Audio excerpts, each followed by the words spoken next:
Honorable members, page 4. Tumana and orders, please. Page 4.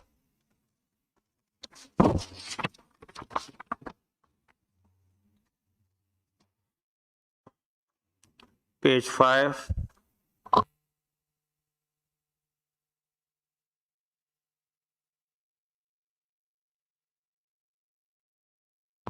Page 6.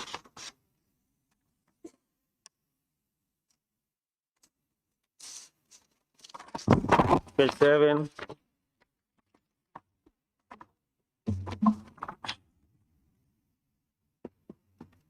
Honorable members, it has been moved and seconded that the record of votes and proceeding of the National Assembly sitting of Tuesday, 3rd March 2026 be approved without amendments.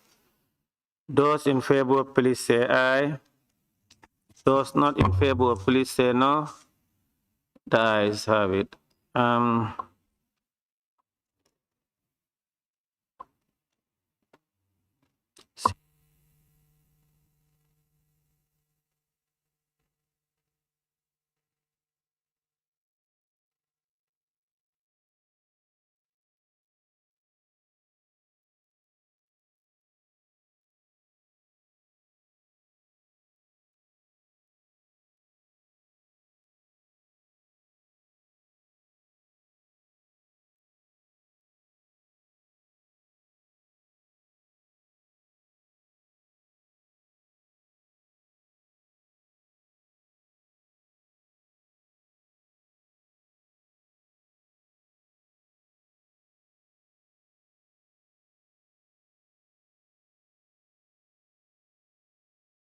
Clerk.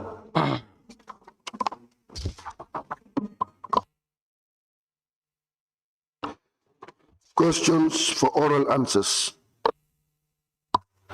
Honorable members, be reminded that on a Monday session, there was a point of order raised by the member for Lower Salem, and I promised to deliver a ruling on that this morning.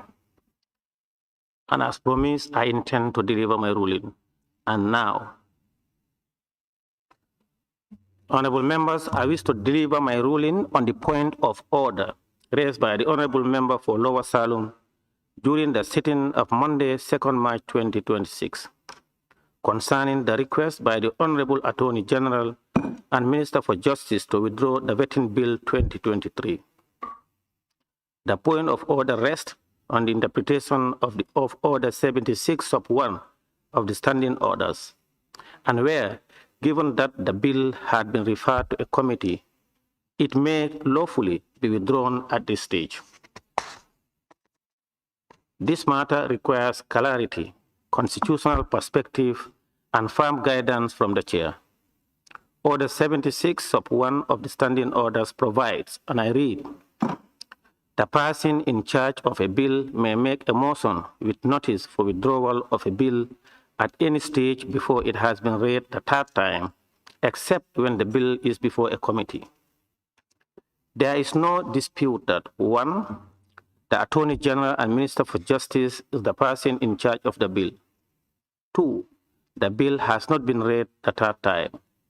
And 3, notice of withdrawal was duly given. The contention of the honorable member only rests on the phrase, and I quote, except when the bill is before a committee, unquote. Honorable members, the National Assembly derives its authority from the Constitution. The Assembly is the master of its own proceedings, subject only to the Constitution itself. Committees are creatures of the Assembly. They exercise delegated authority. They do not surpass the plenary authority of the Assembly. To interpret Order 76 sub 1, Majority Leader, please take your seat.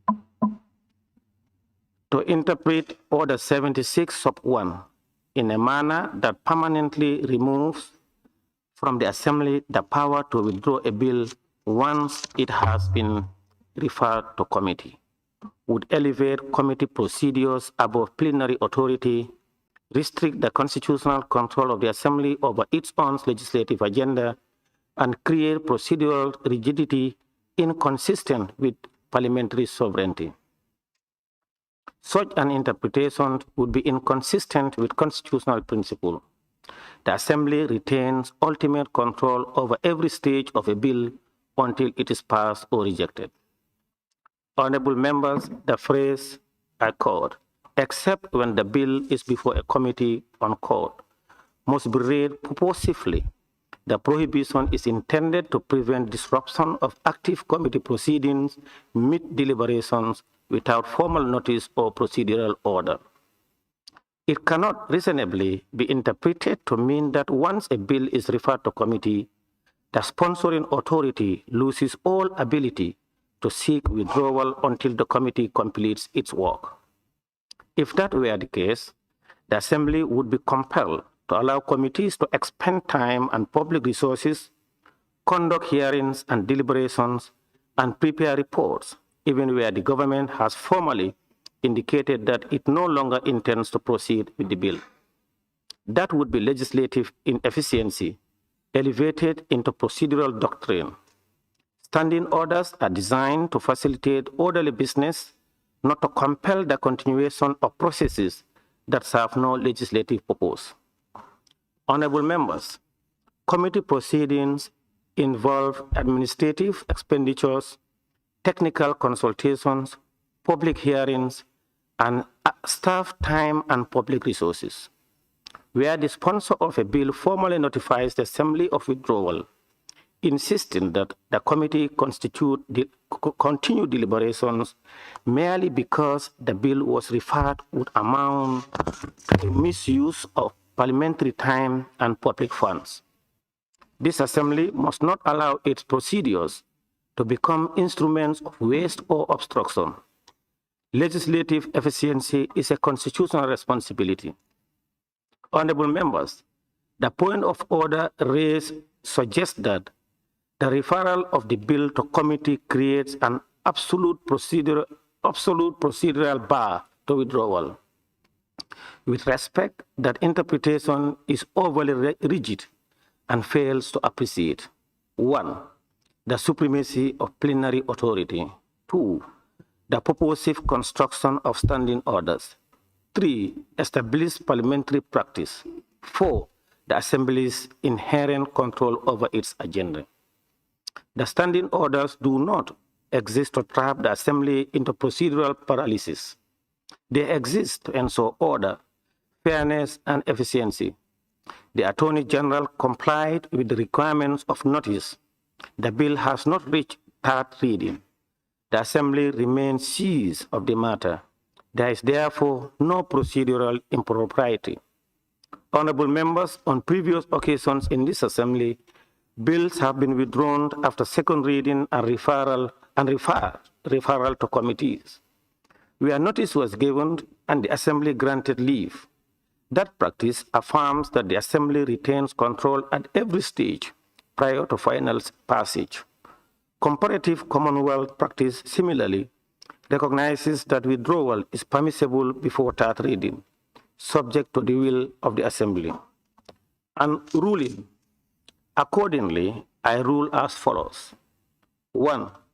Order 76 of 1 of the standing orders permits a person in charge of a bill to move with notice for withdrawal of his or her bill at any stage before third reading. 2. The phrase "except when the bill is before a committee" must be interpreted as preventing procedural disruption of active committee proceedings, but does not extinguish the Assembly's plenary authority to permit withdrawal. The Assembly retains constitutional supremacy over the business and may determine whether to grant leave for withdrawal. 4. The request by the Honorable Attorney General and Minister of Justice to withdraw the Vetting Bill 2023 is procedurally in order. 5. The point of order raised by the Honorable Member for Lower Salon is not sustained. Therefore, the Vetting Bill 2023 is hereby deemed to have been withdrawn, as was already decided by the majority of the Assembly on the sitting of Monday, 2nd March 2026, in accordance with the standing orders. Honorable members, that standing orders must be interpreted in a manner that upholds constitutional authority, institutional efficiency, and practical governance. They must not be weaponized to compel the Assembly to continue legislative proceedings that have ceased to serve a policy purpose. I so rule. Speaker. Clerk, we may proceed. Questions for oral answers. Point of order. There's a point of order, yes. By the member for Yes, Honorable Speaker, I think it's on procedural. When members want to ask a question and then you just... Hello, Honorable Member, you are on a point of order. Yes, I'm on a point of order. Can you refer us to the point of order? I'm reading from the President of Parliament, not the standing order, but from Presidents of Parliament. Whenever members of Parliament ask for questions, really the Speaker should actually list it. And I think procedurally we need to, procedurally, because if you look at... No. Please just on a point of order and you take it. Yes, it's on 8. 8 is telling you Speaker's rule is final. We understand that. But when Speaker's rule is final, based on various sections of the Constitution of Standing Order and also on what we learned from other sections. Please, Honorable Member. It's President, yes. Honorable Member, please sit down. Point of order. Honorable Member, you are out of order. Point of order. Yes, there's a point of order by a central body. I'm rising on Order 76. Parliament all over are governed by rules and Rule 76. Can you read on the 76? I'm saying Rule 76. Yes, read it, please. But you cannot force me. Please, you have to take your time. We are dealing with the law. No. You cannot dictate us, please. Let's maintain. Please, take your... I'm citing 76. I'm citing 76. I'm citing 76. Follow me, please. You cannot force us. Honorable Now, the person in charge of a bill may make a motion with notice for the withdrawal of a bill at any stage before it has been read the third time, except when the bill is before a committee. Now, our issue here... Honorable members, order, please. Honorable members for Central Body, please take your seat. I am not entertaining any point of order. There is no point of order on the ruling because yes, on which point of order. Yes,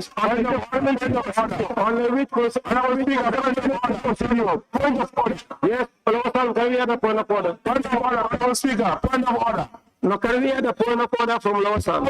Thank you very much, Honorable Speaker. The orders is orders 8C. 1. In case where matters are not expressly provided by the standing orders, any questions or procedure or orders shall be decided by the Speaker. C. The President, customs, traditions, and practice of the Assembly. Honorable Speaker, my orders will go to orders, the Constitution section 108 of the 1997 Constitution. Before going further, you have mentioned the jurisdictions of Commonwealth Parliament, whereby you have not given us any reference to the orders of that jurisdictions. One, the rule... Honorable member, no. Honorable members, no.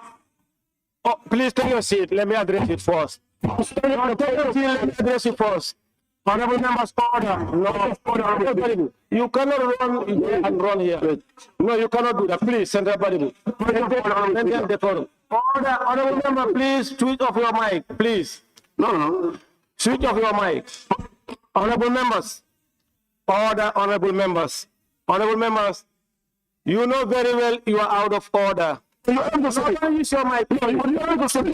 No, please take your seat. Honorable member, take your seat. You are a ranking member. Please don't behave like that.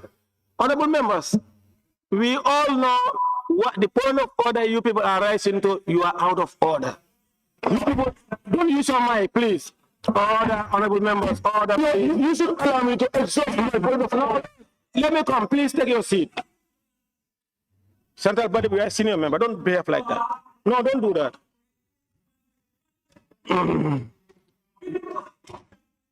Of course, Honorable member, don't disrupt proceeding, my friend. Please behave. Honorable member, you cannot disrupt parliament. Behave. Order. Honorable member for Central Baribu, you cannot behave like that. You think this is Central Baribu?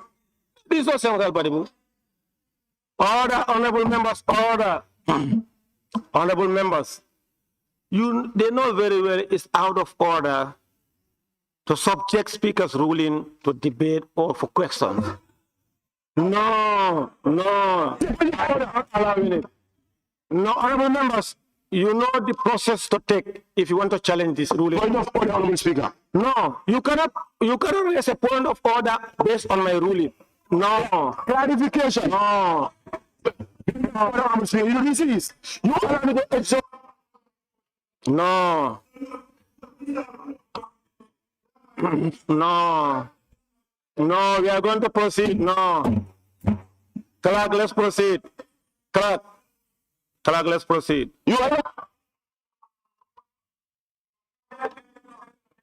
Questions for oral answers. Honorable Speaker, point of order, please. Honorable members, as per order, You allow me to exert my point of order, Honorable Speaker. Because these are rule of procedures. What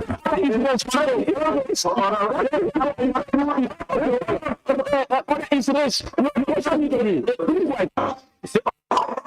Shut up, Speaker. Are you above a point of order now? Are you above a point of order?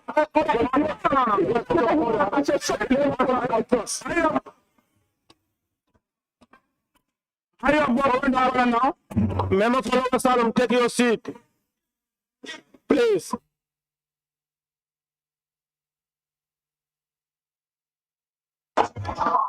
Honorable Speaker, point of order, point of order. Order, please. Honorable members, order. Honorable members, order, please. Honorable Speaker, you allow me to exert. Order, please, honorable members. Honorable members, if you disagree with the ruling, you know what to do. I didn't disagree. I raised a point of order. Please, you are to Speaker. You can rule on your own discretion. Order, honorable members, order. Wait, honorable member for Lower Salem, please take your seat. Please sit down. Lower Salem, please take your seat. You see, honorable members, you can rise on a point of order, or you can, let me say, you can use your mic on a point of order, and that's automatic. Speaker will give you leave to stand on your point of order. But what you cannot do is to abuse process. If the speaker make a ruling, you cannot stand on a point of order based on the speaker's ruling. If you want to challenge the speaker's ruling, there are processes and procedures that you can take. That is my point. You cannot rise on a point of order based on my ruling. Nominated Mama Keba, I am not challenging your point of order, Honorable Speaker. Nominated Mama Keba, I am on the point of order. You allow the process. no, Point of order. So don't give me the powers. no, Salu. Point of order, take your seat. No. Point of order, point of order. Please, please sit down. Point of order. No, sit down. You rose to a point of order. I am not going. And you are making the statement. No. I said, I was on. No, take your seat. No, put up your mic. Put up your mic, please. Put up your mic. Put up your mic. Please take your seat. Nominated member Kevalan, please take your seat. Honorable member, you rose to a point of order. Wait, you read the point of order, and you ask the speaker. In his ruling, you said he have not given you example. He should give you example. You cannot be here. You cannot be speaker. You cannot do my work. And you know, no wait, please, honorable members, if you disagree with the ruling of the speaker, there is a process and procedures you need to take. No. You know, members, you are missing the point. No, when the speaker rule, you see, when speaker rule, if you disagree with the speaker's ruling, you cannot raise a point of order on that. You know, there is a process that you need to follow. That's what I'm saying. Now, what is your point of order, Member Follower Sal? Yes, you listen to my point of order. Give what I'm standing on. What do you want to stand on? Give me my standing order, please. Oh, Lower Salum, Yamia Dankungu and others, please. Yes, my orders. I rise on orders 8. Rising on order 8 on Yes. precedents and so on and so forth. About what? You allow me to come. Madam Speaker, I rise in orders 8. 1, 2B, and C. Read them, please. Yes, 1 says, in case where matters are not expressly provided for by the standing orders or any corrections of procedures, orders shall be decided by the Speaker. 2A says the constitutions that I'll come and read. 3 says, C says, the President of Custom or Procedures, Traditions, and Practice of the Assembly. Where I'm going to read is on the Constitution, that's section 108, where in your submissions you have not given us any provisions. Now let me help you. Now let me help you. Now let me help you for order. Let me help you for order. No, let me help you. You have finished your order. Let me help you. No, I'm not order. I want to ask you a question. I want to ask you a question. No, you want to come. No. When you come to the point of order, you don't observe. Yes, I'm done. No, let me ask you a question. No, you shouldn't ask me. You are to continue my point of order. If I'm exhausted, then whatever you want to do, do it. Then, this says, the President of Customs, Procedure, Traditions, and Practice of all jurisdictions, to extent that they are inapplicable to the Assembly. And the Constitution says, Section 108, the regulation of procedure in the National Assembly. 1 says, subject to the provisions of the Constitution, the National Assembly may regulate its own procedures by the standing orders. And in particular, make any standing orders for the conduct of the proceedings.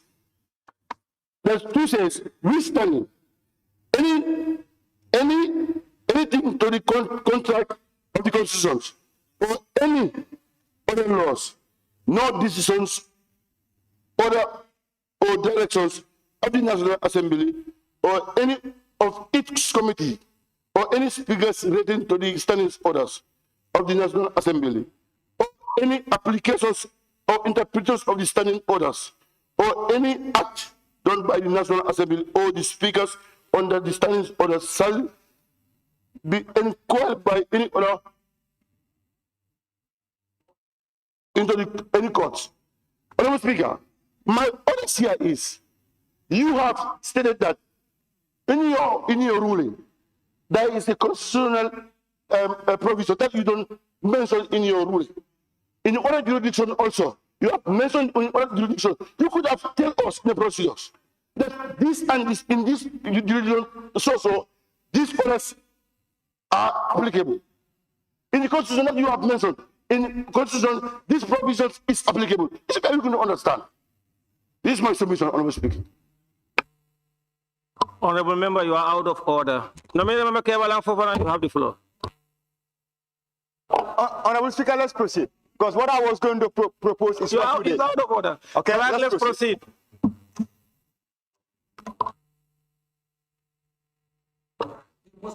Questions for oral answers.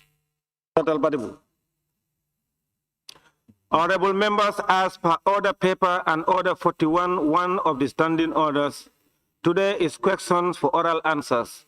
Furthermore, as reminder, clause 43 of the standing orders limited supplementary questions to 7 in total. 2 from the honorable member asking the question, and 5 among other members. Therefore, we will proceed with His Excellency the Vice President, Mr. Mohamed B.S. Chalo, and honorable ministers scheduled today to give their oral answers. Thank you. Clerk, we may proceed, please. Questions for oral answers. Thank you His very much. Excellency, the Vice President.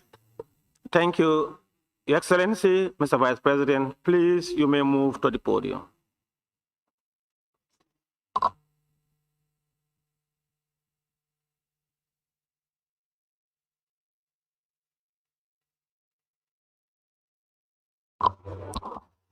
Questions for which due notices were given to His Excellency the Vice President by honorable members for oral reply. Question number 001 of 2026 by the member for Same constituency. Thank you very much, Honorable Speaker. Honorable Speaker, the culverts constructed by the Office of the Vice President between Same Suruakunda and Pachonki were destroyed during the last rainy season. Could His Excellency, the Vice President, inform this August Assembly if his office is aware of this and what measures are being taken to fix it before the next rainy season? Honorable Speaker, I wish to inform this August Assembly that the culvert constructed between Same Suruakunda and Pachonki was not destroyed per se. There were 2 culverts constructed. This particular culvert has 2 pipe cells which covered the span of the gully at the time. However, due to an increase in the volume of stormwater, part of the flow diverts the culvert and scoring eventually created another gully next to the culvert, thereby disconnecting the culvert and on the other side. Therefore, a bigger culvert is required to connect the 2 sides, which is currently under consideration. Thank you very much, Honorable Speaker.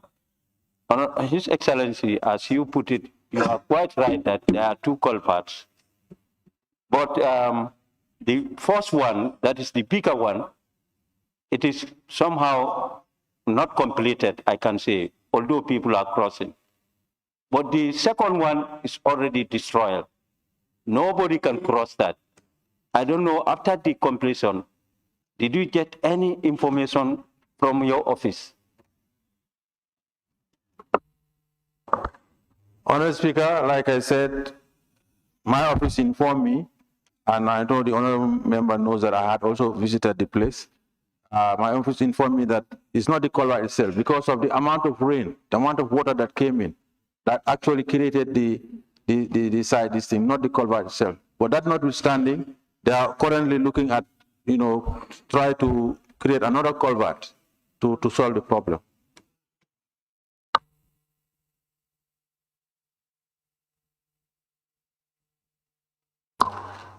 Majority Leader and member for Kantora. Thank you very much, Excellency the Vice President. Prior before constructing this new culvert, has there been a proper study to really understand the challenges that had occurred prior before this exercise is conducted? Yes, Honorable Speaker, there was a study done, and like I said, I have also visited the place. I think the amount of rain that came was not expected, and secondly, the place is also sandy, and I think that is part of the problem. Member for Latikunda Sabiji, you have the floor. Yeah, I withdraw my question. It's very similar to what Honorable Majority Leader asks. The member for Sane Mentreng, you have the floor. Thank you, Honorable Speaker, and thank you, Your Excellency, the Vice President. Could you, Your Excellency, the Vice President, inform this August Assembly? When was the last time that you physically visited the site? Thank you. Honorable Speaker, the last time I physical visit was about 12 months ago. Yes.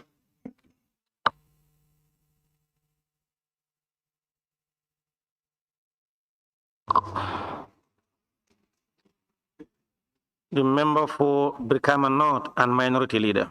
Thank you very much. Your Excellency, in your response, you did indicate that the bigger culvert is required to connect the two sides, which is under consideration. What is the prospect of the state of the consideration? How soon? Honorable Speaker, as we speak, they are looking at it. Honorable Speaker, Honorable Speaker, The member for... Honorable Speaker, Honorable Speaker, the question is not answered. So is the prospect No. of the state of the concern, but may I looking at it? There's no prospect in that. Minority Leader, you're out of order. And I ask, how soon? Yes, but you're out of order. You know that. How soon? Looking at it is how soon? You are out of order, Minority. Member for Brikama South, you have the floor. Thank you, Honorable Speaker. Your Excellency, since you made mention of that, they are looking at it.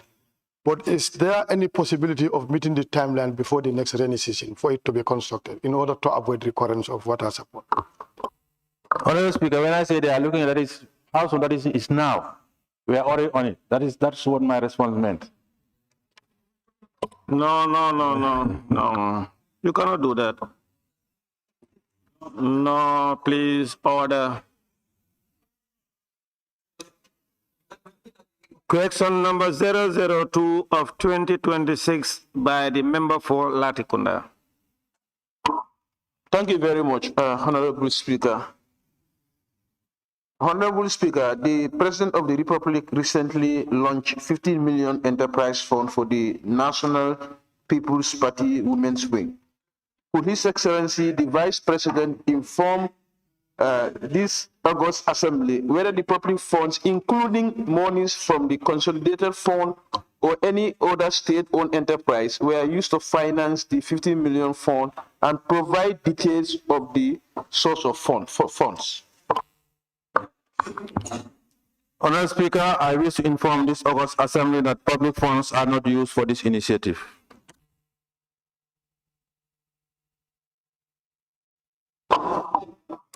Thank you very much, Honorable Vice President. Every loan attracts interest. Can you inform this Assembly and Gambians what is the interest? Point of order. Attached. Point of order. There is a point of order from nominated member Kebal. Hey, honorable members, order. A point of order from nominated member Kebalang Fofana. Honorable Speaker, Honorable members, please order. Let's listen to the point of order. Honorable Speaker, I'm rising on order 43.4. And it states, a supplementary question shall not be in order if it introduces matters not included in the original question and the answers provided. For the avoidance of doubt, whether a supplementary question is within remit shall be determined on answering by the Vice President, Minister or member answering questions on behalf of the Assembly Authority.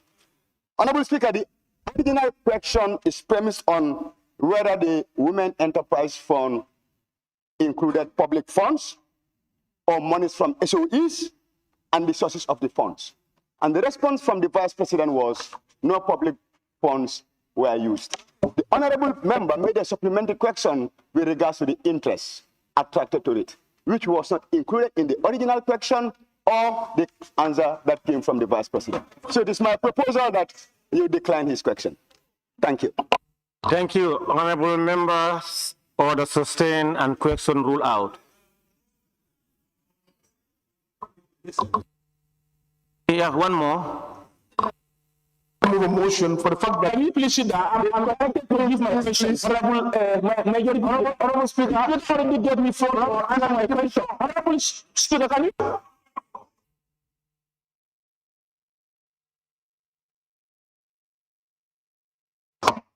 Order, board, remember, order, take your seat. Order, honorable members, please, order. You want to move the motion now? Yes.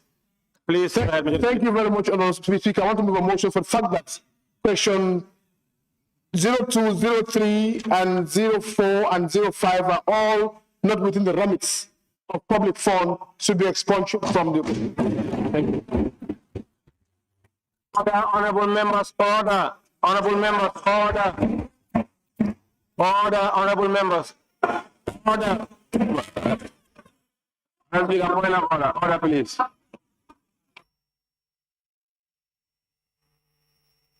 Honorable Speaker, point of order. Honorable Speaker, point of order. Honorable Speaker, it's not a public fund. Order. The public jurisdiction. Majority leader, take your seat, please.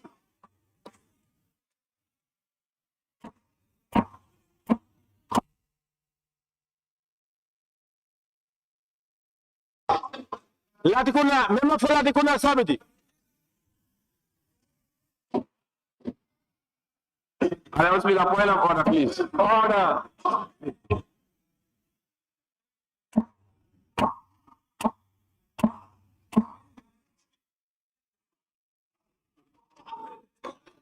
Honorable members, order. Honorable members, order.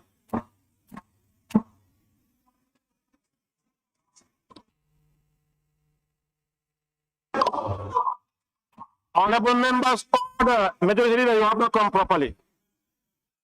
You didn't come properly. No. I said I'm moving on the 53C, not without notice. For the fact that the said funds are not public fund, this parliament lacks jurisdiction to question it. I'm moving a motion to export section 02 to 04 because the parliament can only question the funds if they are provided by assembly and the public funds. If they don't fall within the ambit of public fund, you can question it here. Order. Honorable members, order. Order. Put up your mic. Put up your mic. No. It's not in. Put up your mic, please. Put up your mic, please. Order. Honorable members, order, please. Honorable members, order, please. The question, order. Honorable members, the question passed all administrability test, and it was asked by the member at plenary and answered. So on those basis, I may not allow the motion. Mr. Speaker.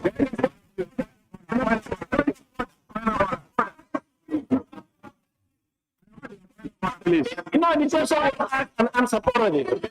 Member for Nyanja, you have a point of order. Thank you very much. You know, it is true, it was only administrative procedure, but this is parliament. Nobody dictates what happened here. We dictate ourselves and based on the standing of. Honorable Speaker, order 38 H and I is very clear. Admissibility of questions. H reads, a question shall not ask whether statement makes in the press or private individual, or private individual or private concerns are accurate. I, a question shall not be asked to the character or conduct of any person except in his or her official capacity. And the Vice President have responded. This is a private matter, party matter. What does it have to do with our national interest? Let's be serious, please.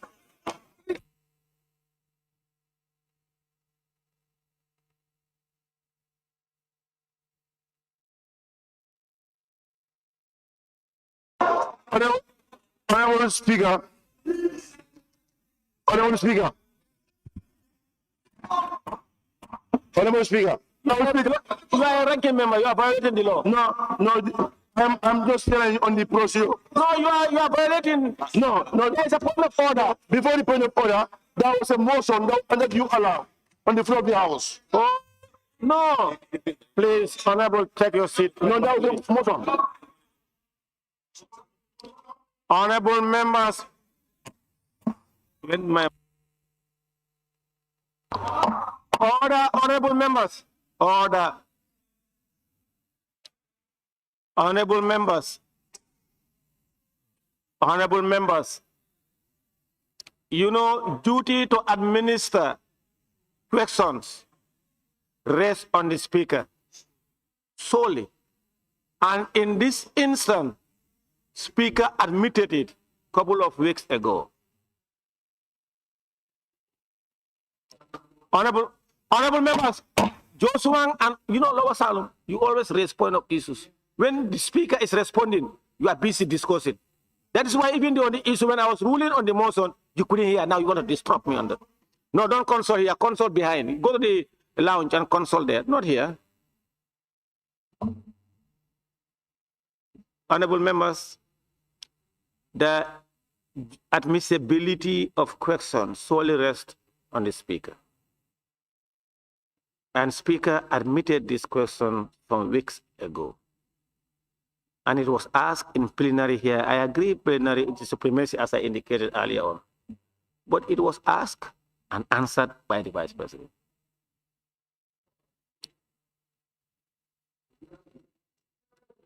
So, order not sustained. Now, you have a second supplement, your last supplementary, do you have? Chair, Speaker, I have a very honorable speaker. For the rulings. Honorable Vice President, we want to know whether these funds attract collaterals or guarantees. Thank you very much. Majority Leader, please put. Majority Leader, put off your mic. I said. Put it order where? Okay. Order 30. There is a point of order by the Majority Leader. I'm writing order 38. That you cannot ask private individuals or private business in the floor of the House. The fact that it's not a public forum, no speaker. Let me finish my question. For the fact that it's by the president,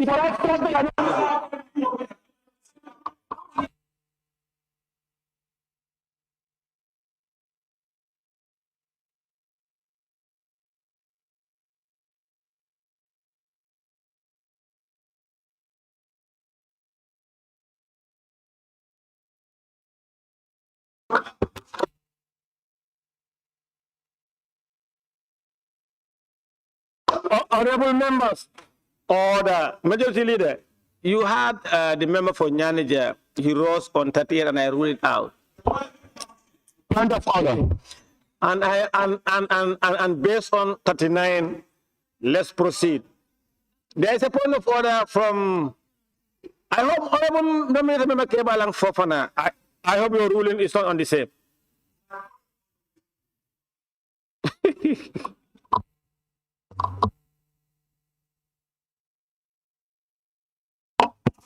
Honorable Speaker, I'm still rising on 43-4 with regards to the supplementary question that is being asked. No, he did. He asked a supplementary question. No, he asked a supplementary question whether the loans attract collateral. And my point of order is in relation to that. It was sustained. Honorable, you are not listening. No, he asked a question. No, he has two supplementary. He asked one, and the second one he asked just right now. No, I didn't hear him. Please. He didn't hear it. Now let him administer his question again. I'm waiting. Let him administer it.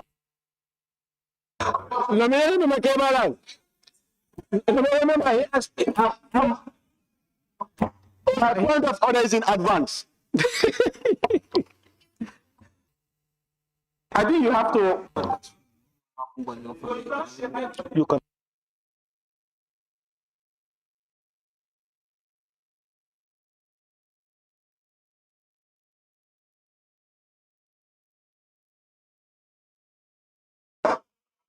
Member for Latikuna Sabiji, you have one more supplementary. Can we hear that? Honorable Vice President, these funds disbursed to women, I'm asking and you explain to this August gathering whether it attracts any guarantee or collateral. Thank you. Point of order. Honorable Member for Latikuna Sabi, you are out of order.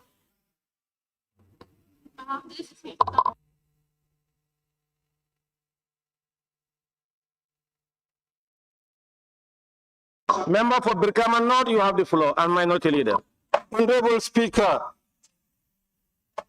the parent question contains two parts.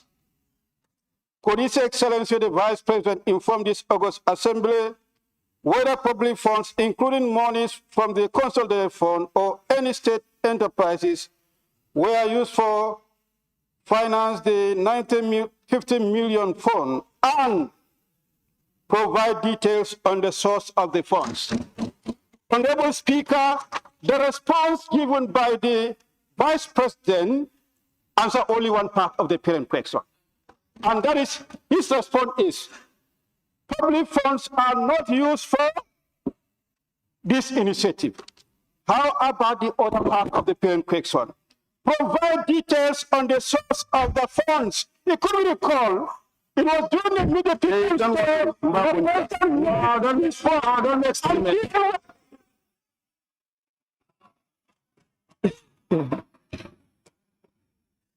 Honorable members, order, please. Honorable members, order. Your Excellency, Mr. Vice President, honorable members, that question. Honorable members, please maintain decorum. Once the Vice President responded that no public funds has been used or is expected to be used, that's it. He cannot provide any detail because this is not public funds. So the correction is ruled out. You didn't listen to the end of my question. No. This was long gone the Media People's Day. No.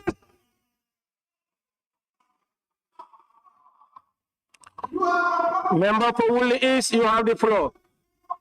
Member for Woolly East, you have the floor. Huh? Point of order by the member for Lower Salum. Can you? Point of order by the member for Lower Salum. My point of order will rise, orders 8, orders 2A.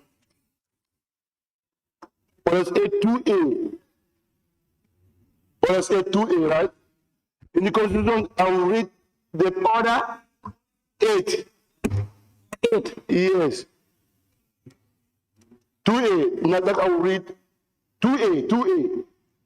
Then I will read the Constitution. Yes, 2A. Honorable Speaker,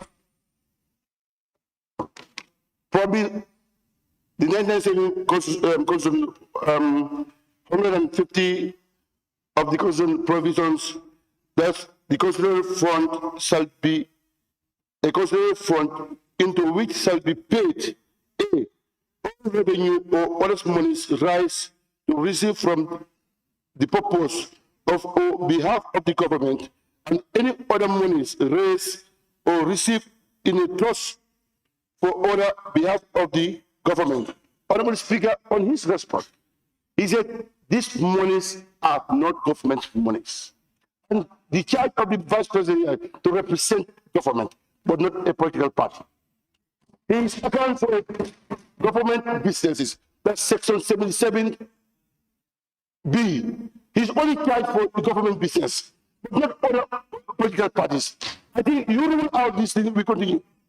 Yeah, Honorable Speaker.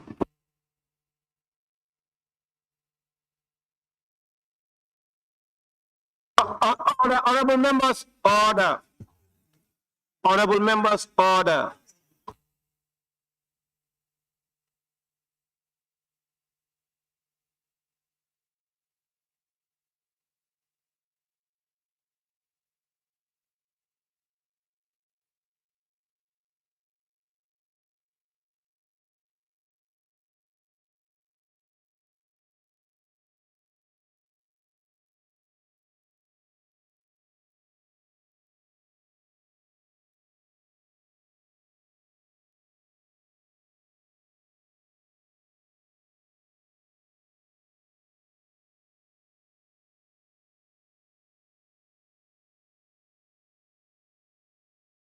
Honorable members, order, please.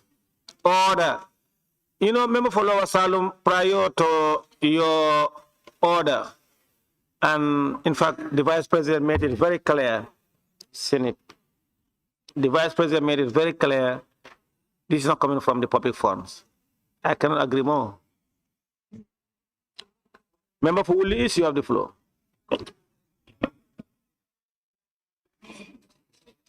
Minority. I was with a point of order. Thank you for the point of order. Point of order. There is a point of order by the member for Nyanija. I will speak on supplementary questions. Yes, of course. Supplementary questions. Responsibility. 43. 1. Supplementary questions may be put for the purpose of elucidating an oral answer. And you have put it. The Vice President have succinctly answered this question. So why entertain other supplementary questions? Let's move, please.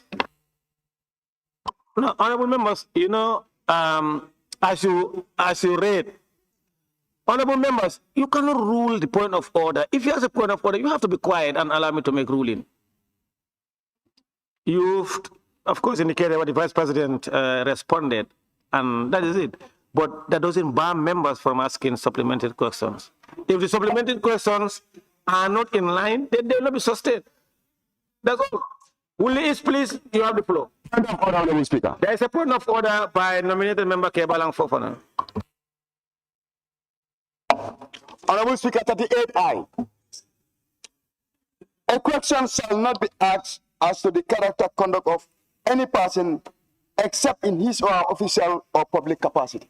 Honorable Speaker, the response from the Vice President is no public funds were used. And any other question that is going to emerge from this floor, we'll be looking at the private dealings of an entity. And this assembly does not have the jurisdiction to look over that. And all other related questions are going to be on the same thing.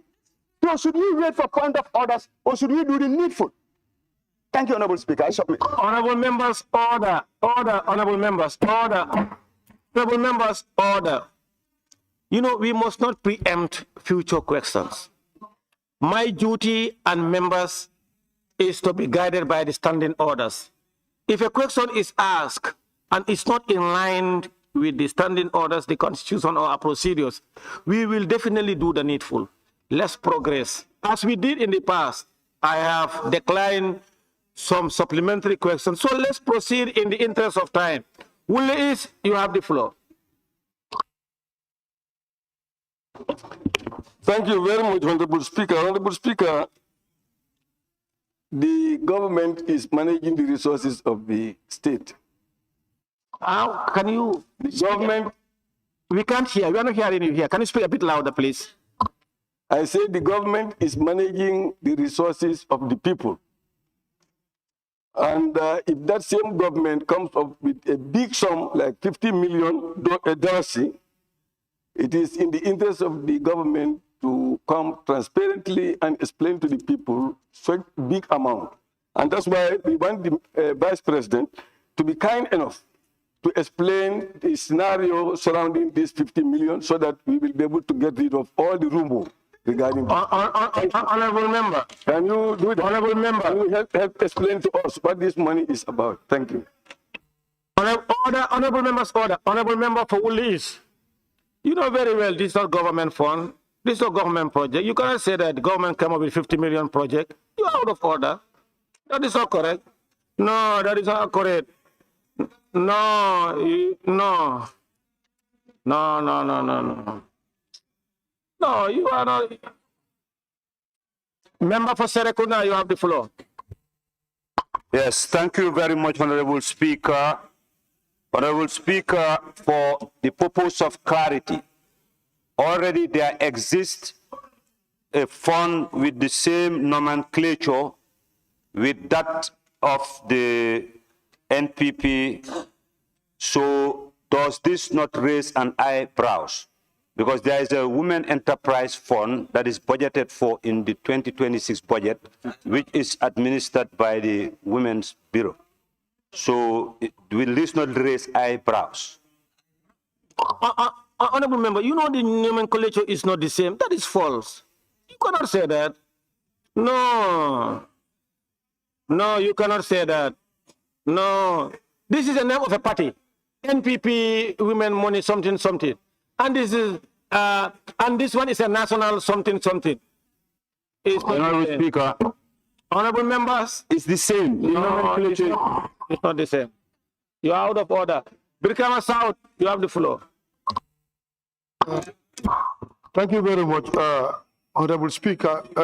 Your Excellency, I think the other part of the question that we are anticipating is linked to the launching of this particular fund, which is done on a national activity. It was launched during the Meet the People tour. So that is why we need an explanation to know the sources of this money. Honorable members, you know that is out of order. That question was ruled. No. This is not public funds. The Vice President said this is not public funds. Honorable members, the Vice President made it clear this is not public funds. No, you are out of order. The member for Busumbala, you have the floor. Thank you very much, Honorable Speaker. Honorable Speaker, we are talking about the President of the Republic here, who is launching this enterprise fund, 50 million. So, NPP. Those are there. Don't. Yes. If the honorable, please, okay. 1 minute. Honorable members, you see those in the public gallery there. When you speak, I will not be able to hear all your. And if members are engaging you into discussion, ignore them. Pretend you are dumb and you cannot hear. Just ignore them. Yes. Can you repeat your question? Honorable Speaker, my question is, Honorable Vice President, we are talking about the President of the Republic, His Excellency Adam Barrow, who launched this particular sum for women of NPP. How about the other women that doesn't fall within the categories of NPP? Did you have any other fund for them? Order, honorable members, order. The member for Busumbala, please, Vice President can invite you to the NPP bureau and you ask him that question, he will respond it there, not here. No.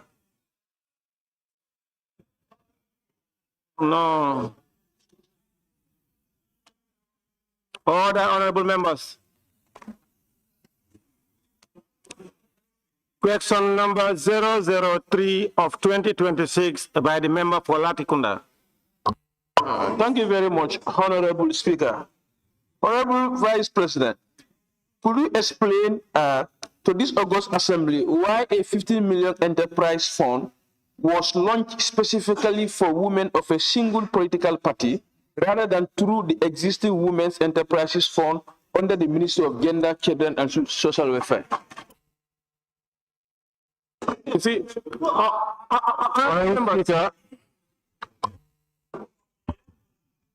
Honorable Speaker, I wish to inform this August Assembly. Honorable Speaker, I wish to inform this August Assembly that this question is for the party to answer.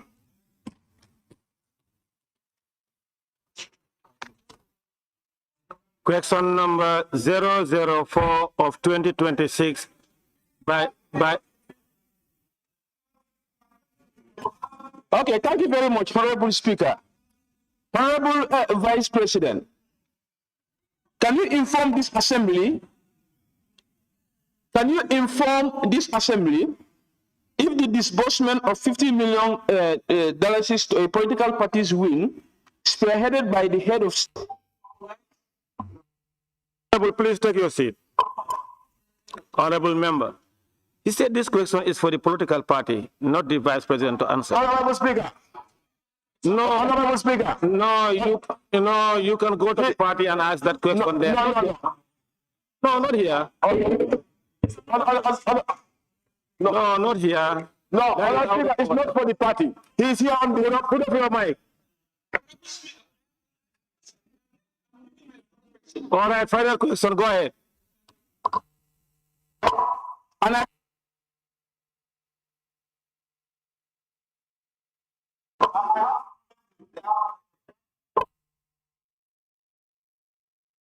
Please, you have final compliment. If you don't have, please, can I proceed to the...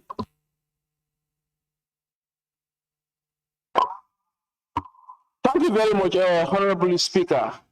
Honorable Vice President, can you inform this August Assembly if the disbursement of $50 million to a political party's women's wing, spearheaded by... Honorable member, please take your seat. Honorable member for Latikuna, take your seat. Don't engage this assembly into a futile endeavor. Don't do that. You asked a similar question. No. I don't understand the proceedings. I have 4 questions for the Vice President. I asked 2 questions. Now I'm asking my 3rd question now. That's what I'm doing. That's what I'm doing. Point of order. Honorable Speaker, point of order. Honorable member, your 2 supplementary questions are ruled out. So you have exhausted your time. No, point of order.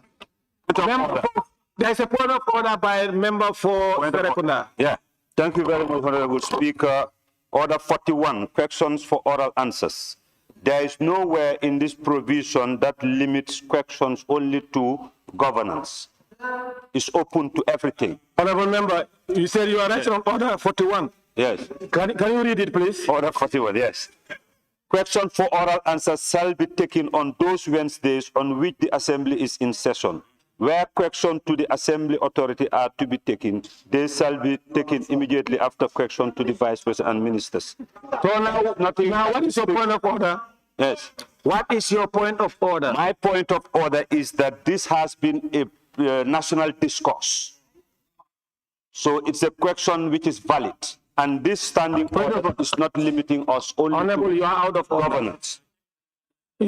I rule that your order is not upheld. It's ruled out.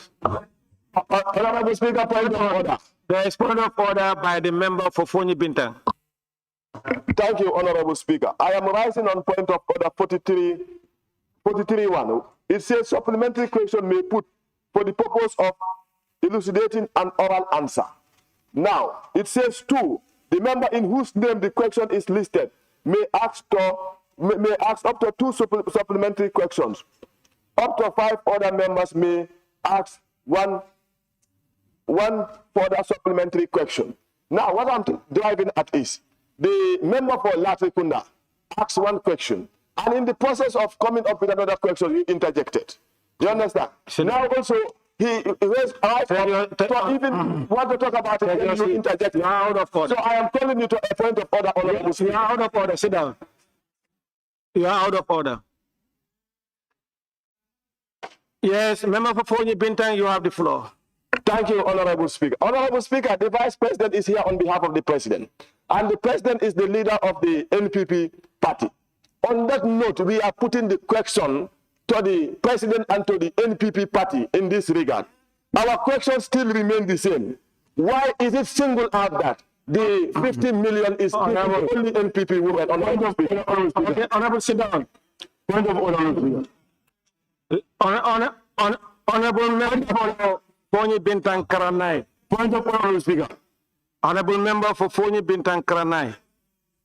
To you and to every other member, in case any one of you have questions for various political parties, please go and do that in their political parties or their party headquarters. Vice President is not here representing political parties. He's representing the President and of government. So therefore, that question is not entertained and is thrown out. Point of order. The member for Woolix, you have the floor. Point of order. There's a point of order from member for Lower Salum. Point of order. Honorable Speaker. Please, there is point of order by the member for Lower Salum. Honorable Speaker, orders 36. 2. 36 questions to Vice President, Ministers, and the Assembly authorities. 2 says, a member may ask questions of A, the Vice President or the Minister, on matters relating to their official responsibility. I think these questions should not be entertained. Because, Honorable Speaker, you see, the Vice President, his primary duties is to respond to government businesses, official function, but not National People's Party. He is not the accountant, the account who is responsible for that 50 million. That 50 million was meant for NPP, not government. Thank you. Please, thank you. Honorable member, I think if we have listened and accepted the ruling of the Speaker and procedures of this Parliament, we would have now released Vice President and probably maybe even the second or the third minister. Because all these supplementary questions that are directed to Vice President to respond in respect of political parties, I've ruled them out because they are not in order. Because these questions pass the test of admissibility by the Speaker, they're in plenary. So whatever happens here, if it's not in line with the standing orders and the Constitution, I will not allow it. And I have ruled out almost all these supplementary questions in respect to these various political parties or political questions. So we will just continue to allow them. If you minimize your point of orders on that, we will exhaust very soon. The member for Ule East, you have the floor. Yes, thank you very much, Honorable Speaker. In the name of transparency, again, an enterprise fund is meant to be a loan to women and to be paid back. So now we have an NPP enterprise fund for the same purpose. And the National Assembly also has disbursed 50 million for the same purpose. Would these two enterprise funds not be confused to mean that they should not be paid because they belong to a political party? Because we have done some investigation and we have discovered that some women are not paying because they believe that it was given to them because of party political matter. They did not pay back. So would this not confuse the two enterprise funds? Thank you. Honorable member for Ule is, you cannot come to these chambers and inform us of an investigation that have nothing to do with the subject matter. It's not relevant. And no, if you can do it at your party level. In this thing, the Vice President told you, they are not the same. You cannot ask those questions. You cannot confuse people. People are not confused. Point of order. Point of order. Point of order. Point of order. Point of order. Member for Uli is, you are out of order. Point of order. Yes, Serekunda, can we hear your point of order? Order. Honorable Speaker, 36-2. If the table office under your leadership the needful, don't then we would.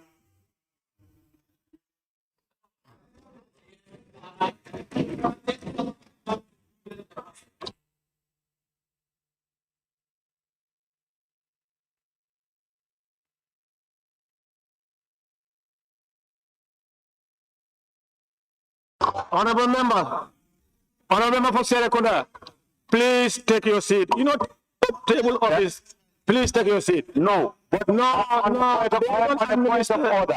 on a point of order. No, you are making a statement. You cannot pinpoint at my staff.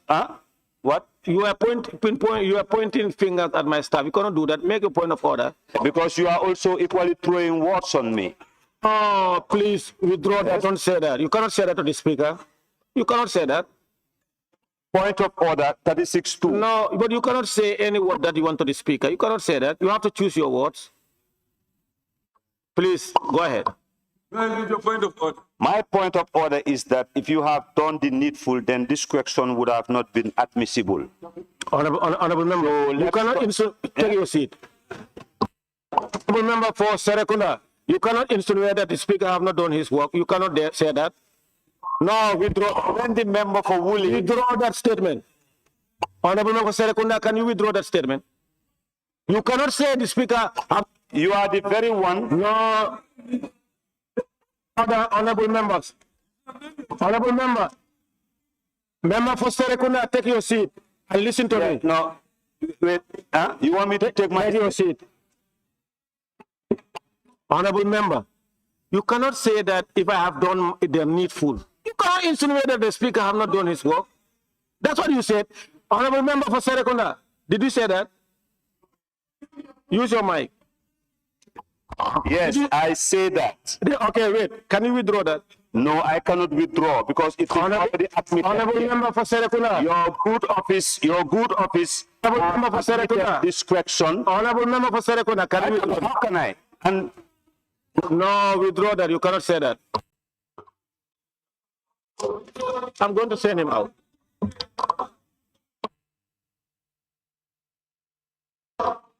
Withdraw that statement. Honorable Speaker, I have a reason not to withdraw. No, why should I withdraw? You will withdraw that statement. Already in the question, No, withdraw that the statement. question entails the name of a political party. And according to our standing order 32.2, if you have done the needful, then this question would have not been admissible. That is exactly my point. And whatever you want to do, you can do, but you cannot tarnish my image. Honorable member.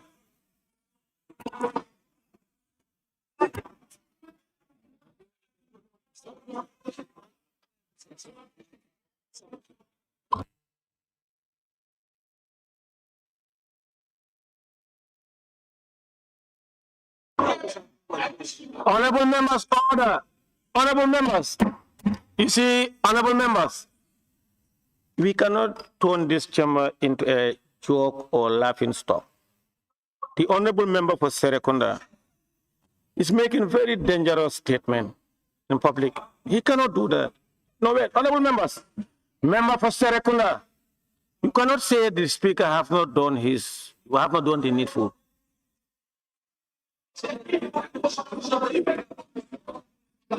Honorable member said if. The needful, he said if. Ladekuna Sabiji. He said if. Ladekuna qualified to that statement if. Ladekuna Sabiji. Please behave. Please don't do that.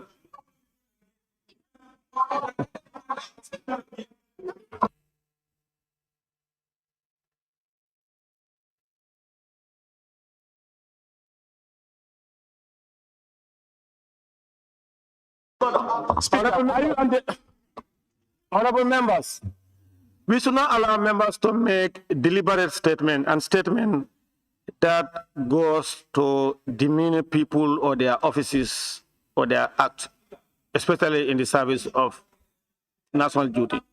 The honorable members, order, don't do. Honorable members, order, please. Can you give chance to the vice president to sit down and we continue arguing until tomorrow? Give him chance to sit down. Yes, we continue. Honorable Speaker, Honorable Speaker, Honorable Speaker, please, Honorable do something we work. We are not working. Honorable members, please, honorable members, you see, we don't like hypocritical statements. You are the people disrupting and wasting the time of the vice president, and yet you are making your corner hypocritical statement. You cannot do. You have to stop that, but you are not. Don't use your mic, please.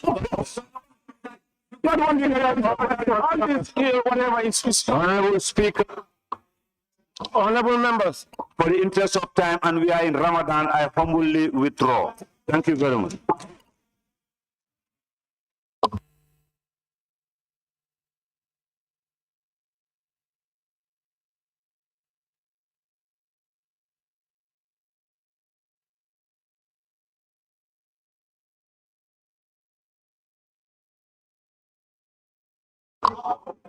Question number 004 of 2026 by the member for Latrikunda Sabiji.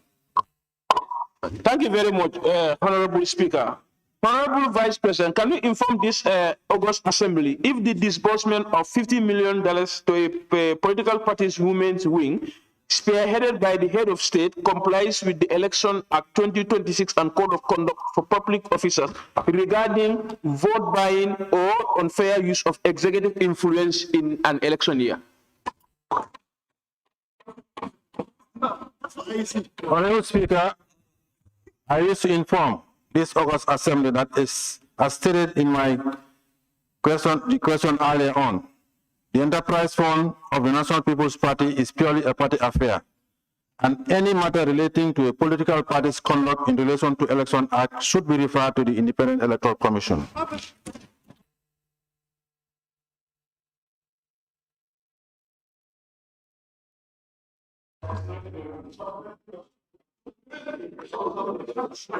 The member I have no supplementary question. Maybe all other members have. Thank you. The member for Brikama North and Minority Leader. Honorable Speaker, the issue of compliance with the Election Act and Code of Conduct for public officers regarding vote buying and other related matters are matters for elections, and IEC is not representing here. The Vice President speaks. No, don't make statement. No. Come in. Honorable,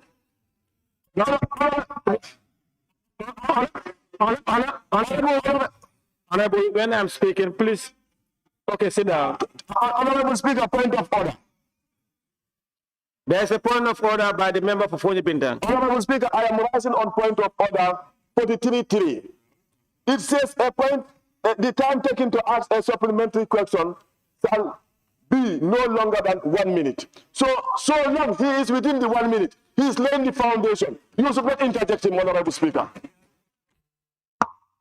Honorable member or members order. Honorable member for Fonyi Bintang. Were you here on Monday? I told you people that you cannot lay foundation here because we are not constructing buildings here. No, we are not constructing buildings here. No, we lay foundation. See, order. Your point of view was not here. Don't give a leave to use the. Honorable Speaker, he was not here. Don't use my, please. Latikunda Sabaji, if you continue to disrupt proceeding, I will send you out of plenary. Billahi wallahi. You cannot continue. Don't use your mic. You cannot do that. You cannot do that. This is not a bandaba in Latikunda. Take your seat. Okay, take your seat. Take your seat. If you continue to disrupt here, I will send you out. Yes. If you continue to disrupt, I will send you out.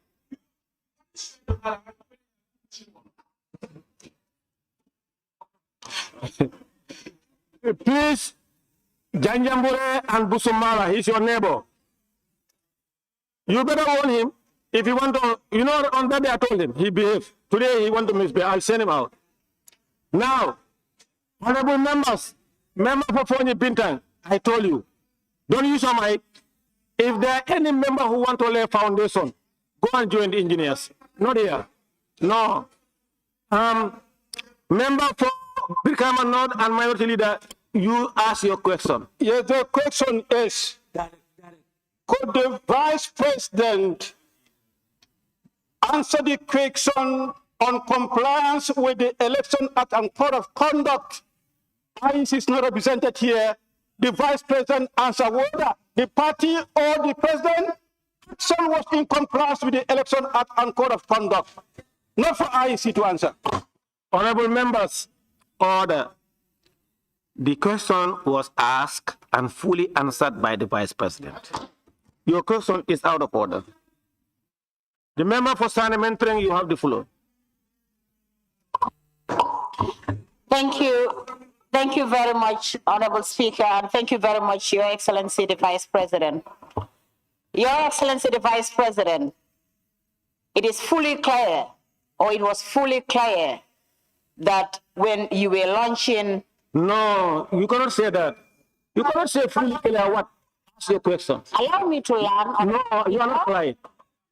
You said allow me to learn. No. You didn't know what I wanted to say. No, ask supplementary question. Don't fly here. Supplementary question. Yes, go ahead. Don't ask fully make statement. You No. put words in my mouth. Ask questions. Ask questions. Honorable Speaker, Your Excellency, the Vice President, when you were launching this fund, was the Office of the Minister of Gender, Children and Social Welfare represented? And did they take part in distributing this fund? Thank you. Honorable member, did you read the parent question and the answer? Out of order, you know that. No. Honorable members, please read your standing orders. You cannot do that. No. It's not important. The member for Kiang West, you have the floor. Can be here, Honor, sir. No, I'm rising to tell you that you hold assembly at ransom. You hold assembly at ransom, and we are not happy. Ministers leave businesses to come here for us to work. Honorable member, you So we cannot be here and you cannot do anything to it. Honorable member, you cannot do that. How can you just rise and make that statement? You cannot do that. You are out of order. Don't do that next time. Member for Woodley East, you have the floor.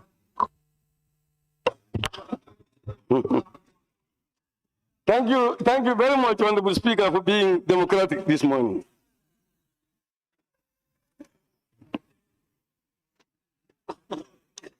Yes, I can hear you. Thank you. I'm thanking you very much for being democratic this morning. Thank you very much. I'm happy. Honorable Speaker, would the Honorable Vice President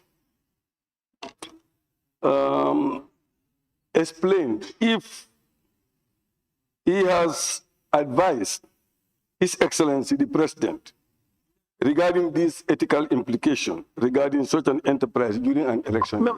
Have you actually advised the President about the ethical implication of this? Foolish.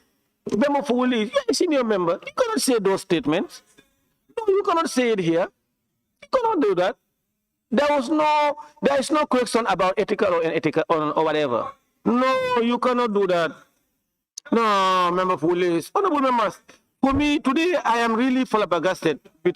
I don't know why members are just trying to go out of order. So is this deliberate or we don't read and understand our standing orders? We cannot do that.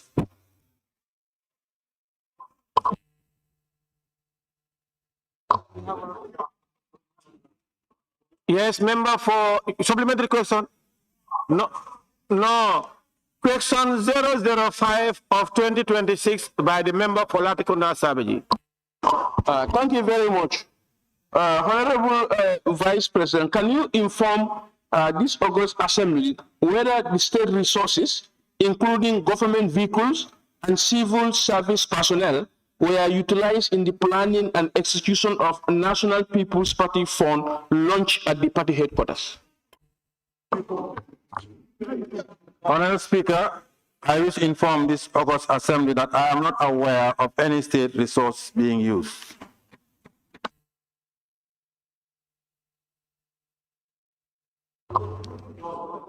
Thank you. Member for Woodley East.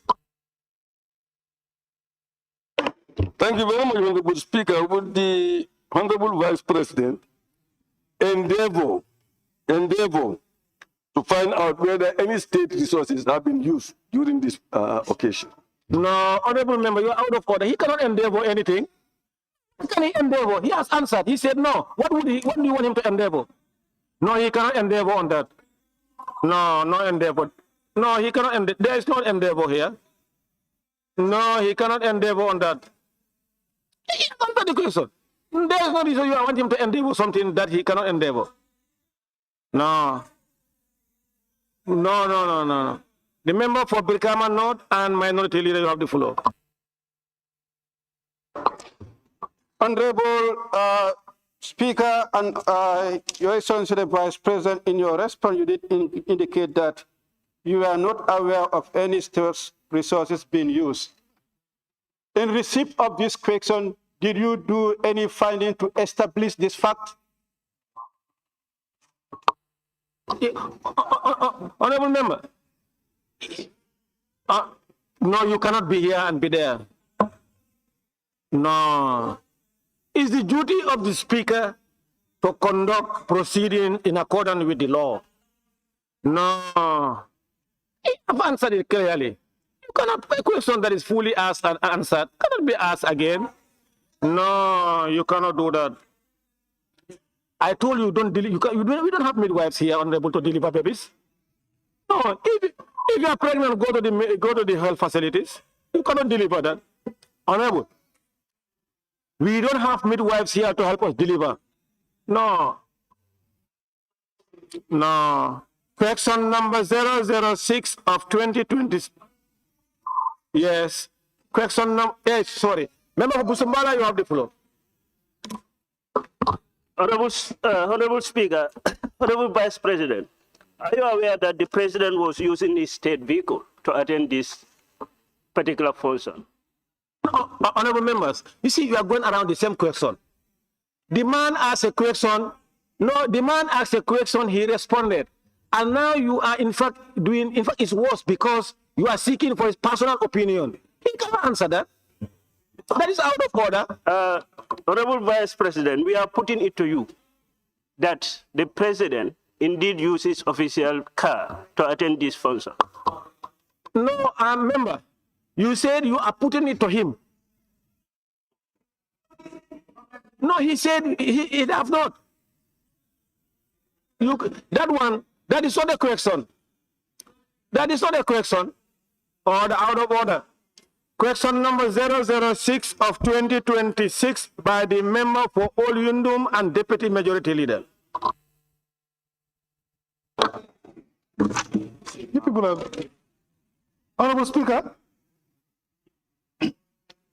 could His Excellency the Vice President inform this August Assembly whether the government will consider exempting persons with disabilities from the payment of $1,000 airport security fee charged on departing and arriving passengers? Honorable Speaker, I wish to inform this August Assembly that under the current contract, there is no exemption for persons with disabilities. However, consideration may be given when the current contract is to be reviewed.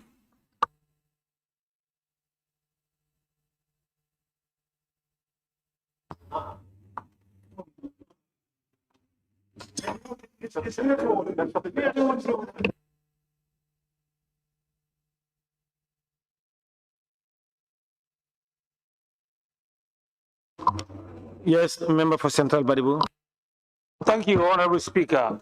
Your Excellency, it's not about disabled alone or people with disability. Do you plan to do away with this security fee because people are complaining?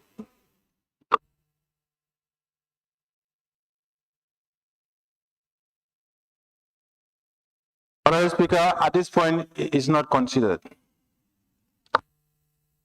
Member for Brikama North and Minority Leader. Thank you very much, Honorable Speaker. Your Excellency, in your response, you indicated that consideration may be given when the contract is to be reviewed. When is the contract due to be reviewed? Honorable Speaker, as far as I know, I stand to be corrected, but I think the contract has at least about 2 years to go.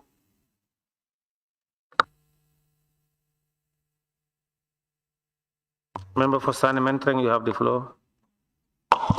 Thank you very much, Honorable Speaker. Your Excellency, with regards to this parent question, how do you intend to classify the persons with disability with this regard? Thank you.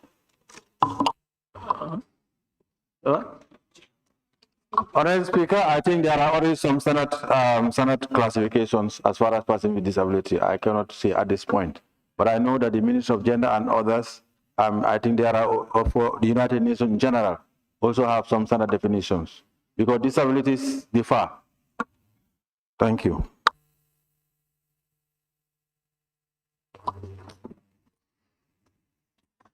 Member for Opafula, do you have the floor? Yes, I think I have to withdraw because Minority Leader asked the question that I want to ask. Thank you. Member for Busumbala, you have the floor. Huh? Withdrawn, Busumbala, withdrawn? Okay. The member for Central Badibu.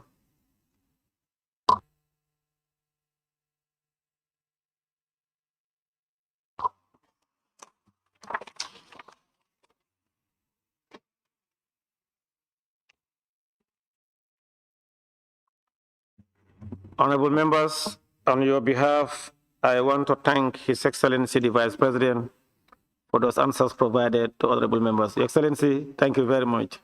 It has been a very good day. And Ramadan Mubarak to you. Glad we may proceed.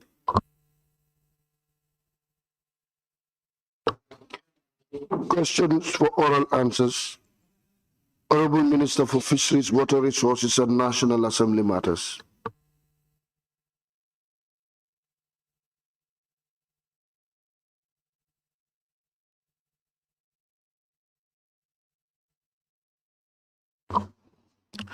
Thank you, honorable members. The Honorable Minister for Fisheries, Water Resources and National Assembly Matters, you may please take the podium.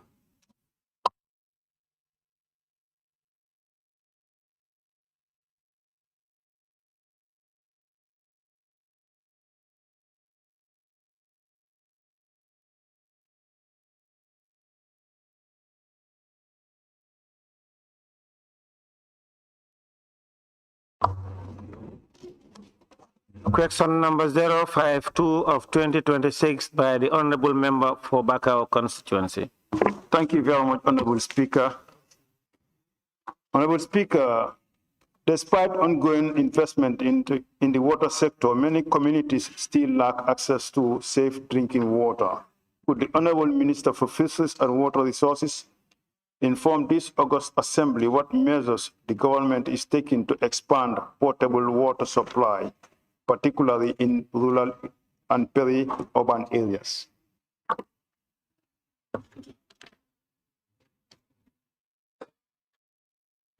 Honorable Minister, please go ahead. Thank you, Mr. Speaker. Before I give the answer, I just wanted to add something. Peri-urban are not responsibility of the Ministry of Fisheries, Water Resources, and National Assembly Matters, but that of NAWEC, which is under the Ministry of Petroleum and Energy. However, Honorable Speaker, my ministry, on behalf of the government, is and will continue to provide water to the rural communities through an annual government local fund, GLF, allocations.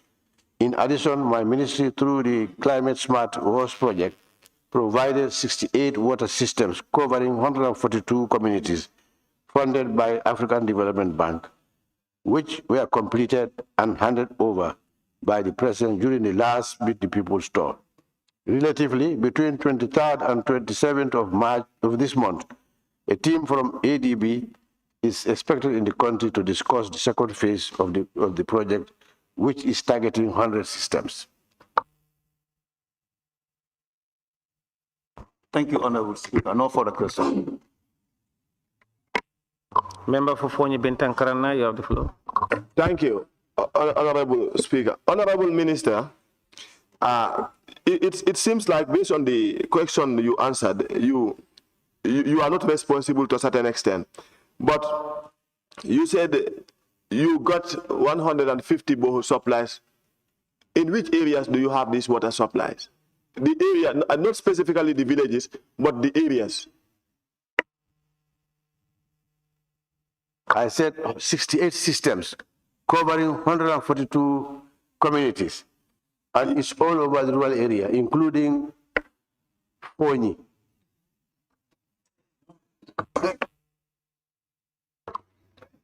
Member for Central Badibu, you have the floor. Thank you. Thank you, Honorable Speaker. Honorable Minister, you said there is going to be a kind of a second phase of this after your reassessment. Do you plan to consider GINAC in the second phase? The technicians will look at it and advise accordingly. Member for Brikama North and Minority Leader. Thank you very much. Honorable Speaker, Honorable Minister, in your response, you indicate that the second phase is what you are working on, or will be working on.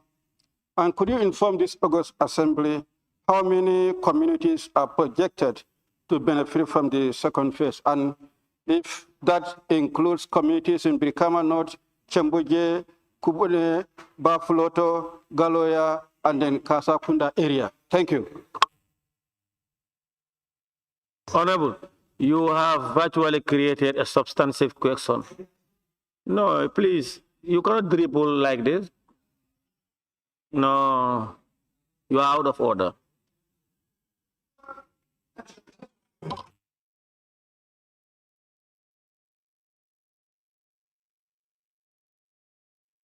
Central Badibu wants something. Not Brikama North, you also want something. So, the member for Same, you have the floor. Thank you very much, Honorable Speaker. Thank you very much, Honorable Minister, for coming up a new phase But what I want to ask is that there were boreholes that were dug for 4 years. What is your office going to do with those boreholes? Yes, Mr. Speaker, there are 42 outstanding, which are part of these 100 sites that are targeted. They are very much part of it. Member for Atikuna Sabaji, you have the floor. Thank you very much, Honorable Speaker. Honorable Minister, the first phase that was concluded, was there any government counterpart funding, and how much was this funding? I think that's a new question completely. I have to do some research on it.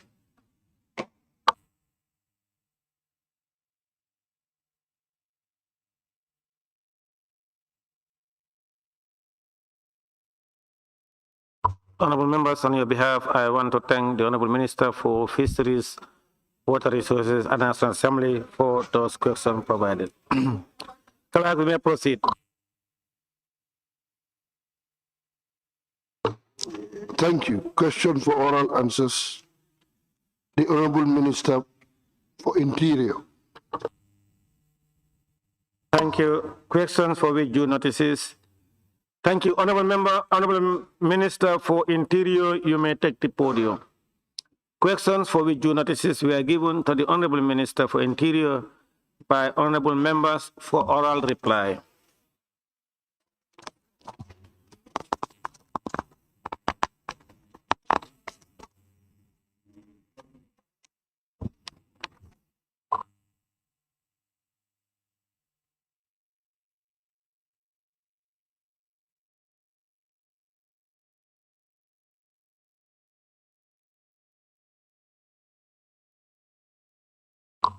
Question number 007 of 2026 by the Honorable Member for Same.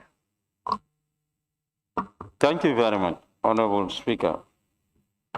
Honorable Speaker, could the Honorable Minister for Interior inform this August Assembly whether the Ministry is aware of livestock theft in Same and Nyani, and what measures are being taken to address the situation?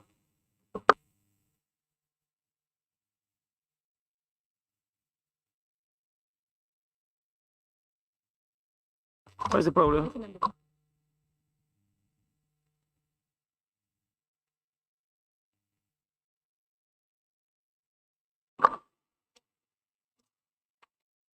Thank you very much, Honorable Speaker. Honorable Speaker, report from communities in regions such as the Nyami district indicate that significant number of livestock theft incidents are linked to the transshumant movement of herders from neighboring Senegal, who frequently cross into the Gambia in search of grazing land. In response, the Gambia Police Force has intensified patrols in affected communities, working closely with village heads and community watch groups to monitor and deter criminal activities. Daily visibility patrols and community policing activities have been expanded in the area to strengthen police engagement with citizens. Despite the increased patrol and interagency coordination, operational challenges persist, particularly due to inadequate mobility and limited fuel resources.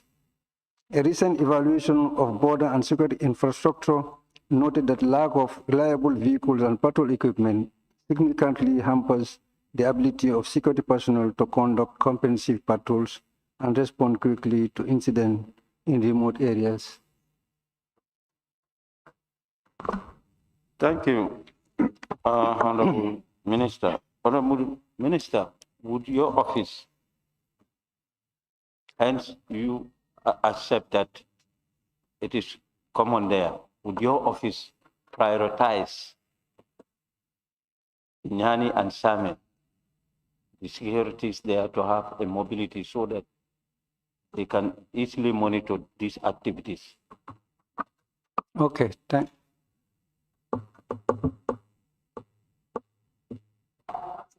Member for Central Badibu, you have the floor. I answered. Central Badibu, I said, okay. Honorable Minister. Minister of Interior, Honorable Minister, let them not engage you. If they engage onto any question, don't answer. Okay, thank you, Honorable Speaker. Thank you very much. Honorable Minister, do you plan to have more community policing as far as this theft issue is concerned, community engagement? Yes, I did answer. I did mention it in my answer.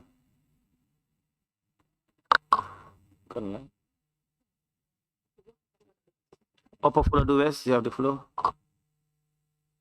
Yes,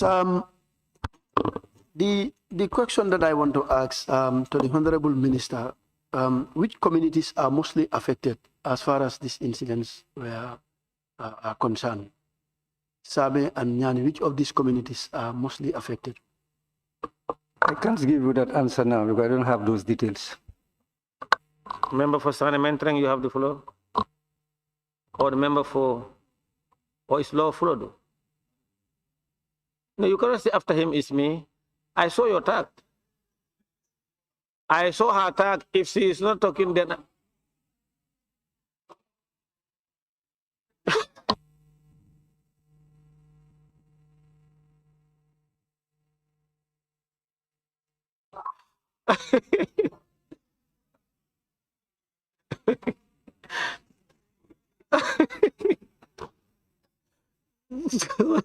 so it's lower body with them. Yes, lower body, we have the floor. Thank you very much, Honorable Speaker, and thank you very much, Honorable Minister. Honorable Minister, have your men ever made any arrest with regards to this theft in Nyani or Same? Have they ever made any arrest with regards to this animal theft? They may, but I don't have the details. Yes. They may, but I don't.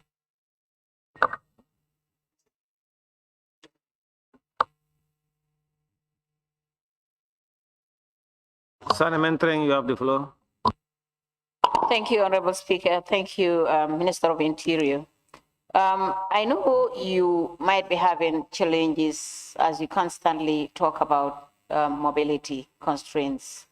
Would it be possible, because this animal theft is alarming in that area, would it be possible, or is there any possibility of shifting or taking one vehicle from the urban area to that area so that problems could be solved? Thank you.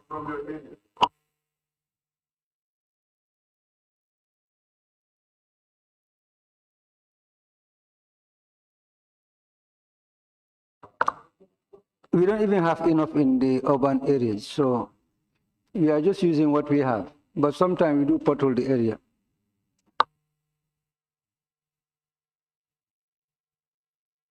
Nominated member Fatuke Jawara, you have the floor.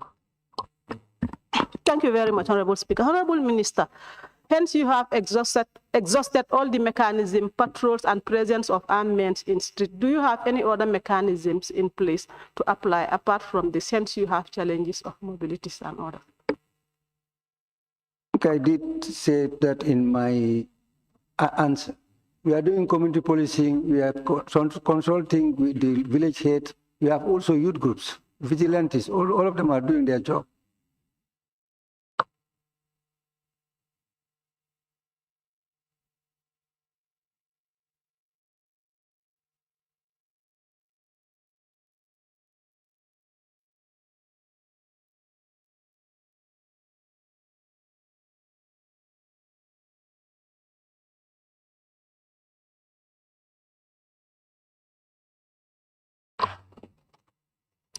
Question number 008 of 2026 by the member for Banjul North. Thank you very much, Honorable Speaker. Honorable Speaker, could the Honorable Minister for Interior inform this August Assembly on the current status of the mortuary facilities relating to bodies exhumed under the transitional justice process and the government's capacity to conduct the required forensic examinations? Thank you very much. Honorable Speaker, may I inform this August Assembly that the Gambia Police Force has trained forensic experts who participated directly in the exercise conducted during the TRRC hearings. These experts continue to be used in the preservation, documentation, and forensic examination of human remains, helping to ensure that all procedures align with international best practices and standards for forensic investigation. However, we will continue to solicit the support of our partners where necessary.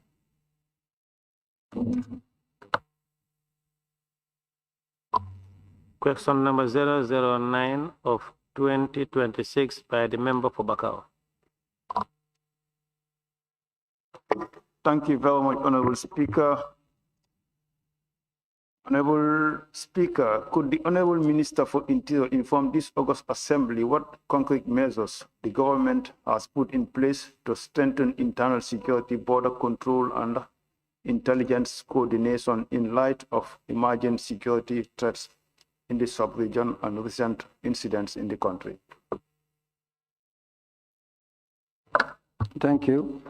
Honorable Speaker, the government of the Gambia recognizes the emerging security challenges, including irregular migration, transnational crime, smuggling networks, and evolving sub-regional threats, requiring a comprehensive, coordinated, and forward-looking responses. In this regard, our law enforcement agencies and international partners are implementing a series of measures to strengthen internal security, border control, and interagency intelligence coordination. The department also maintains a centralized biometric database on immigrants and has successfully installed the Migration Information Data Analysis System, MIDAS, at 7 major entry points and integrated immigration control system at the Banjul International Airport. This modern system captures, stores, and analyzes travel histories and biometric data in real time, enabling authorities to detect fraudulent documents and other illicit activities at port of entries and exit.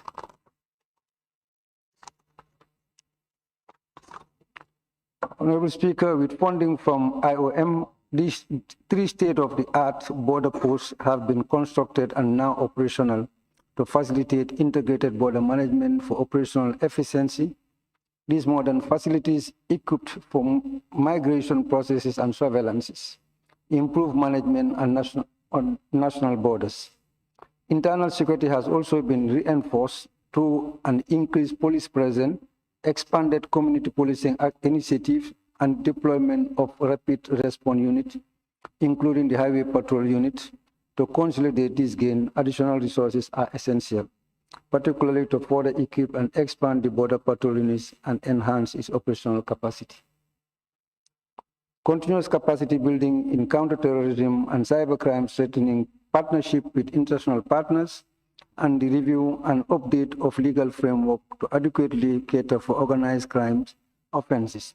This demonstrates the government commitment to safeguarding national security. Thank you very much, Honorable Speaker. The response given when it comes to border control is very satisfactory. But when we talk of the internal security, we have seen in recent times, people are being attacked in their homes. What measures are you taking as a ministry to minimize those attacks? What we are doing, we can only patrol the streets, but we cannot guard the homes.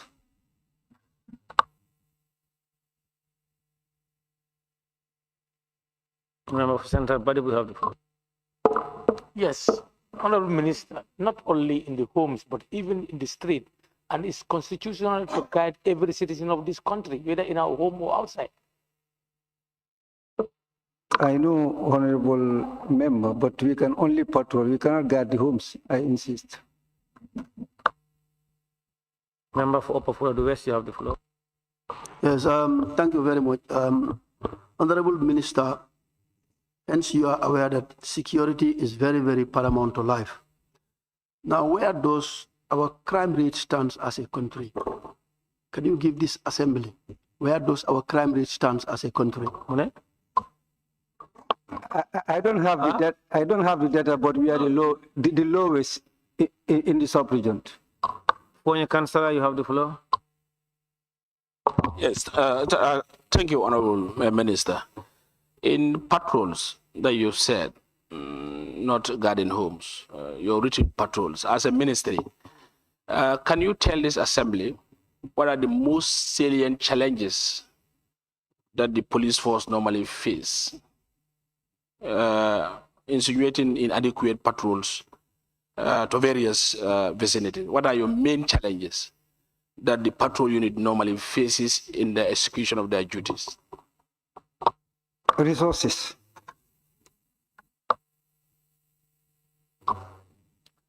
Question number 010 of 2026 by the member for Lower Badibu.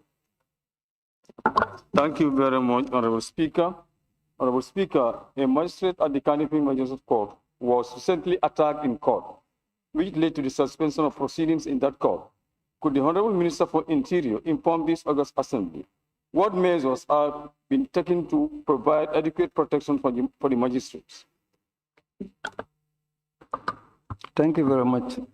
Honorable Speaker, I wish to inform this August Assembly that the government has taken immediate and decisive action to protect members of the judiciary following the unfortunate incident at the Kanifing Magistrate Court. The magistrate affected by the incident has been provided with armed personnel only from the police intervention unit. Furthermore, the PIU personnel are now deployed to the court premises during trials, ensuring the safety of the magistrate court and the litigants. The Ministry of Interior remains fully committed to working closely with the judiciary to strengthen security arrangement, enhance coordination, and uphold the integrity of our justice system. Thank you. No further questions on that. Fatou K. Jawara, nominated member. Fatou K. Jawara. Thank you very much, Honorable Speaker. Honorable Minister, apart from providing security for the magistrates, what punishment have you put in place to those perpetrators who obstruct the proceeding of the judiciary?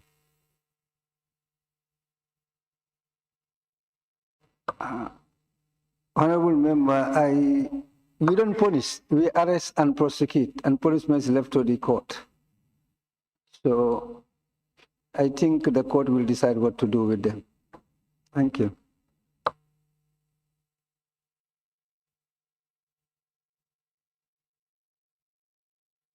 Member for Brikama North and Minority Leader.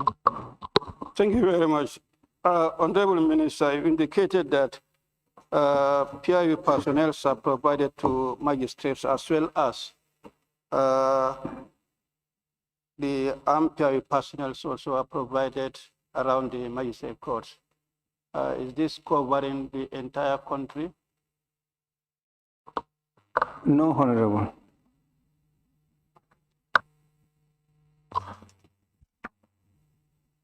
Member for Upper Fuladu West. Yes, Honorable Minister, in your response, just the answer that you have given, you said no.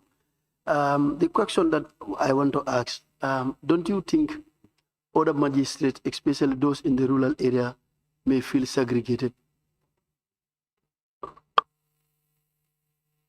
I don't think so, because normally it's the judges who are giving orderlies and security. The magistrates are giving police orderlies. And of recent, I think when I was IGP, we even trained some police personnel to give them PI uniform to give them security. I think most of them have, not all of them. Member for Fonye Kansara, you have the floor. It's out. Question number 011 of 2026 by the member for Lower Badibu. Thank you very much, Honorable Speaker. Honorable Speaker, before I administer my question, there is an error here. That's the tail end of my question. That is no abroad. It's not abroad. It's to the Gambians living in the Gambia. Can I read my question now? Yeah, okay. With amendment, yes. Honorable Speaker. In fact, I contacted the table office through Mr. Tony. He promised me that he was going to rectify it, but Nothing has been done about it. And anyway, can I? This is Gambians living in the Gambia. Yes, exactly. Not living abroad. Not abroad, but in the Gambia here. So therefore,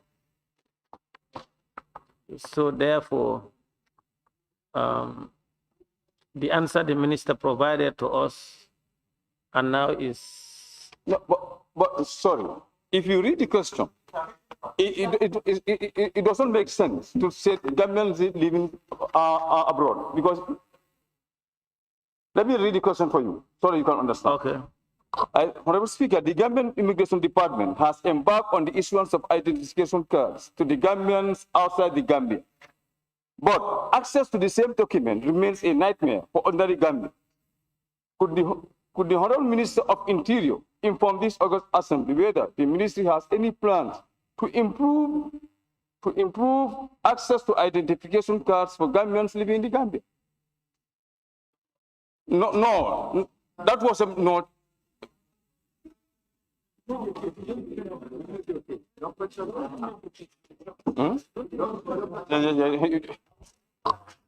Honorable members. No, Mark. Okay, fine. Honorable members, order now. Now the member for Bakau, you have, sorry, the member for Lower Badiwu, you told us what is submitted is not what is in the. So now, therefore, there is fundamental difference.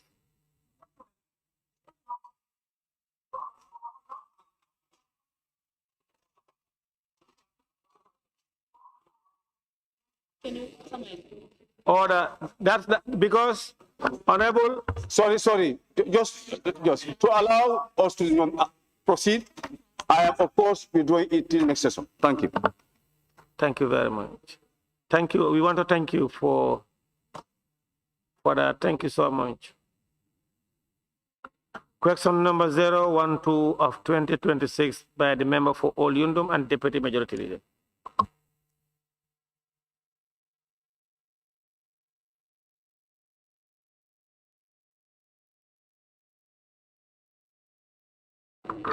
Thank you. Honorable Speaker, could the Honorable Minister for Interior inform this August Assembly whether the government plans to review and update the Drug Control Act of 2003 to address current challenges related to drug trafficking, abuse, and related offenses? Thank you very much. Honorable Speaker, the government recognizes the need to strengthen our legal framework to effectively address the evolving challenges posed by drug trafficking, abuse, and related offenses. The process of overhauling the Drug Control Act 2023 is ongoing. A drafted document is already generated and submitted to the Ministry of Justice for review and legal drafting. Once the bill is ready and passed, it will enhance effectiveness in our response to emerging trends in drug trafficking and abuse. Perhaps maybe the minister can tell us whether his ministry will be following Minister of Justice to either fast track the bill so that you can have it on time and submit it to the Parliament for our consideration. Is that going to? Yes, we will do. We have almost five to six acts on all the institutions under my purview. The member for Central Body, you have the floor. Yes, thank you very much. I think, Honorable Minister, this act needs serious, it needs to be revisited. And do you plan to declassify cannabis sativa as a hard drug? I said, do you plan to declassify cannabis sativa as a hard drug? No.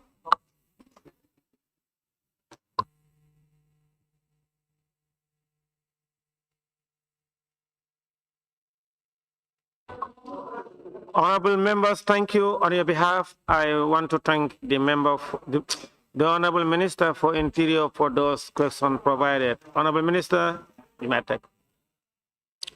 Clerk, we may proceed. Thank you. Question for oral answers continues. The Honorable Minister for Agriculture, Livestock and Food Security. Thank you, honorable members. The Honorable Minister for Agriculture, Livestock and Food Security, please take the podium. Questions for which due notices were given to the Honorable Minister for Agriculture, Livestock and Food Security by honorable members for oral reply. Question number 049 of 2026 by the member for Fonyi Bondali.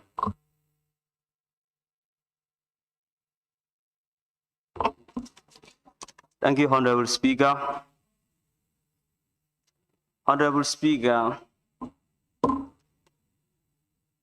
could the Honorable Minister for Agriculture, Livestock and Food Security inform this Assembly if the current status of women garden in Alakunda and gardens in Kayabor and Gendin?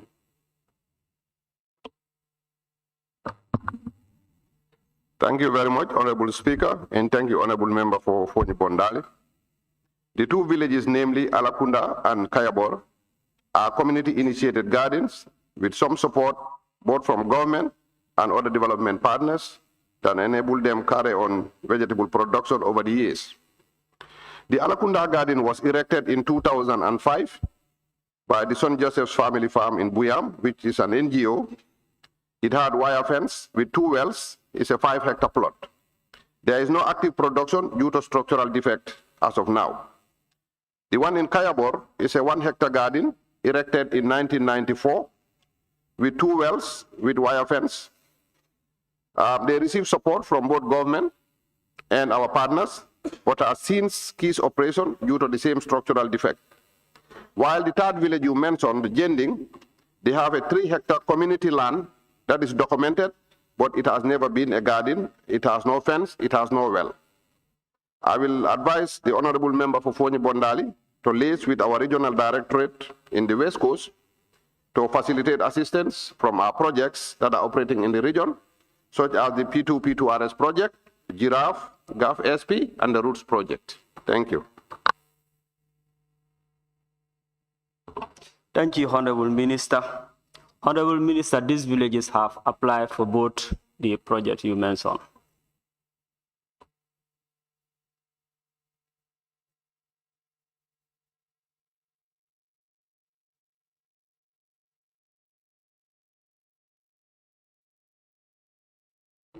Honorable yes?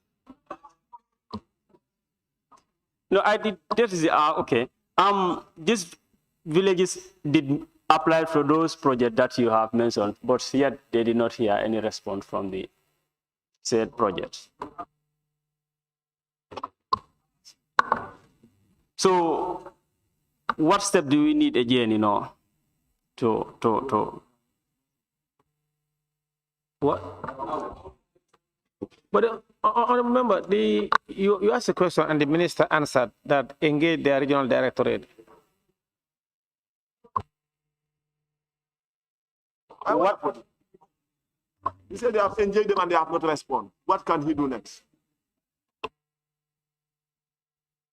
You have one more supplementary. That's okay. The member for Upper Fuladu West, you have the floor. Yes, Honorable Minister, thank you so much for the good work that you are doing in this country. Anyway, the question that I want to ask, do your ministry have any plan to access the situation of other community gardens within Fonyi Bondali? No. Whether you have any plan, your ministry? No, you are out of order. It's not a new question. It's within the... Member for Janjambure, you have the floor. Where is Alakunda? Is Alakunda not in Fonyi Bondali? No, this man is from Bansang. He is a neighbor. Janjambure, you have the floor. Yeah. Thank you. Honorable Minister, you did respond to my colleague that he could engage the regional officials of Ministry of Agriculture or the related projects to have support for their community garden. Could it be in the reverse for your ministry to engage these regional staffs or the projects to work with the community in enhancing the vegetable growing could happen in Fonya as expected. Thank you. Thank you, Honorable Speaker, and thank you, Honorable Member for Janyambure. Yes, that is possible upon request at the Ministry of Agriculture. Thank you.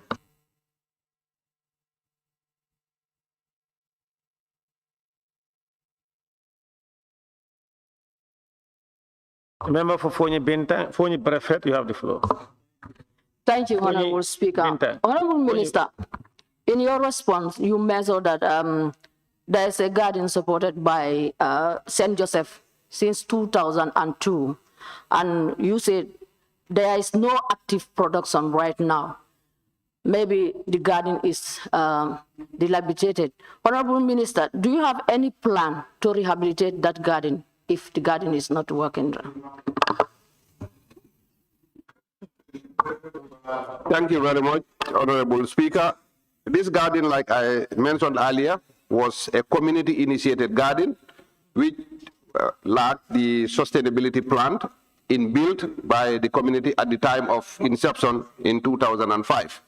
Unfortunately, it has been down for over a decade and due to structural defects, and it has not come to the notice of the ministry.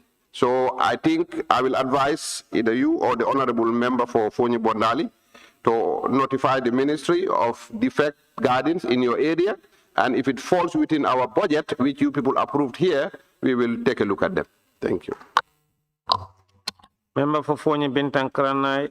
Thank you, Honorable Speaker. Honorable Minister, this structural defect has been a major issue in the country, especially in the rural gardens.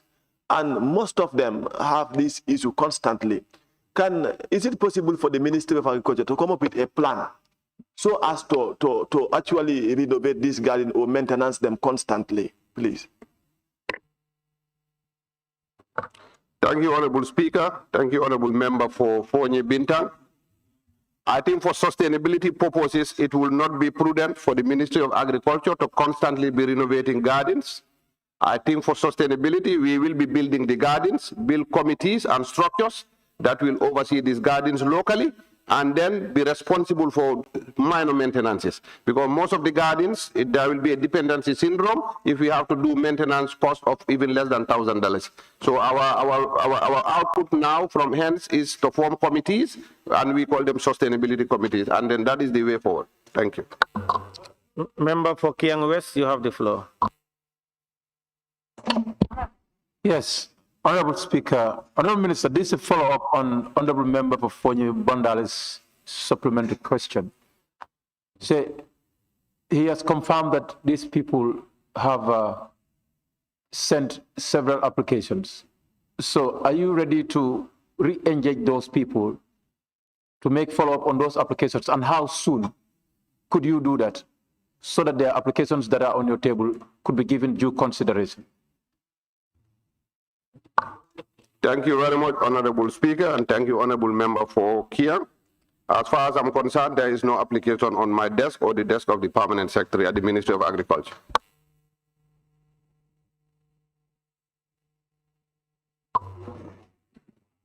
Honorable members, on your behalf, I wish to thank the Honorable Minister for Agriculture.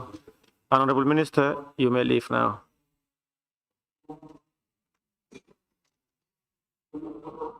Clerk, you may proceed.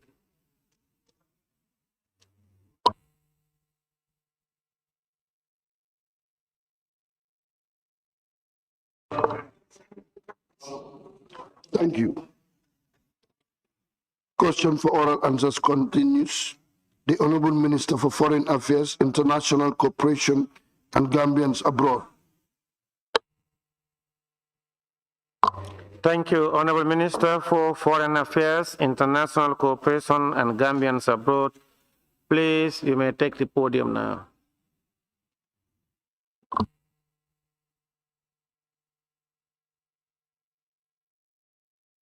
Questions for which due notices were given to the Honorable Minister for Foreign Affairs, International Cooperation, and Gambians Abroad by Honorable members for oral reply. Question number 354 of 2025 by the Honorable Member for Olyundum and Deputy Majority Leader. Honorable Speaker,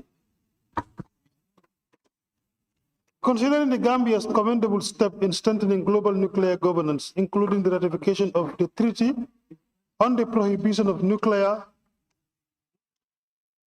Weapons 2018, the Comprehensive Nuclear Test Ban Treaty 2022, and the Nuclear Non-Proliferation Treaty 1975, and noting the recent deposit of the instrument of ratification of the Statute of the International Atomic Energy Agency in January 2023, could the Honorable Minister for Foreign Affairs, International Cooperation and Gambians Abroad clarify to this August Assembly whether the government intends to further its commitment to nuclear and radical security by acceding to the Convention on the Physical Protection of Nuclear Material, its amendment, and the International Convention for the Suppression of Acts of Nuclear Terrorism?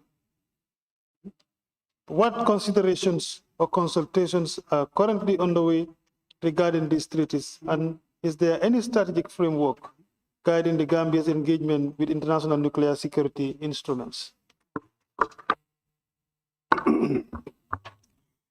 Thank you very much. Honorable Speaker, I want to thank the honorable member for his question. The Gambia's position on nuclear weapons and our engagement with the international nuclear security and disarmament framework. On the Gambia's established commitment to the ban on nuclear weapons, Honorable Speaker, the Gambia has been at the forefront of global efforts to ban nuclear weapons and promote their total elimination. Our country's foreign policy has always been grounded in promotion of peace and security, non-violence, and respect for international law. In this regard, the Gambia has certified the following key global instruments relating to the ban on nuclear weapons: the Treaty on the Non-Proliferation of Nuclear Weapons, NPT 1975, the Treaty on the Prohibition of Nuclear Weapons, TPNW 2018, and the Comprehensive Nuclear Test Ban Treaty, CTBT 2022. Furthermore, the Gambia deposited its instrument of ratification of the status of the International Atomic Energy Agency in January 2023, signifying our continued engagement with the international system governing nuclear and radiological safety. On national institution framework, Honorable Speaker, it is important to note that the Gambia does not possess any nuclear weapon or nuclear materials. However, recognizing the global risk associated with nuclear and radiological substances, the government has designated the National Environment Agency, NEA, as the competent national authority for all issues relating to nuclear and radiological safety and security. The NEA works closely with the IAEA, which provides the technical guidance and capacity building and regulatory support to ensure the Gambia maintains the highest standard of safety and compliance. The NEA is currently well advanced in consultation and negotiation with the IAEA to strengthen our national framework in line with international best practices. On engagement with additional protocols, instruments, Honorable Speaker, with regards to the Gambia's potential accession to the Convention on the Physical Protection of Nuclear Materials, CPPNM, and its amendment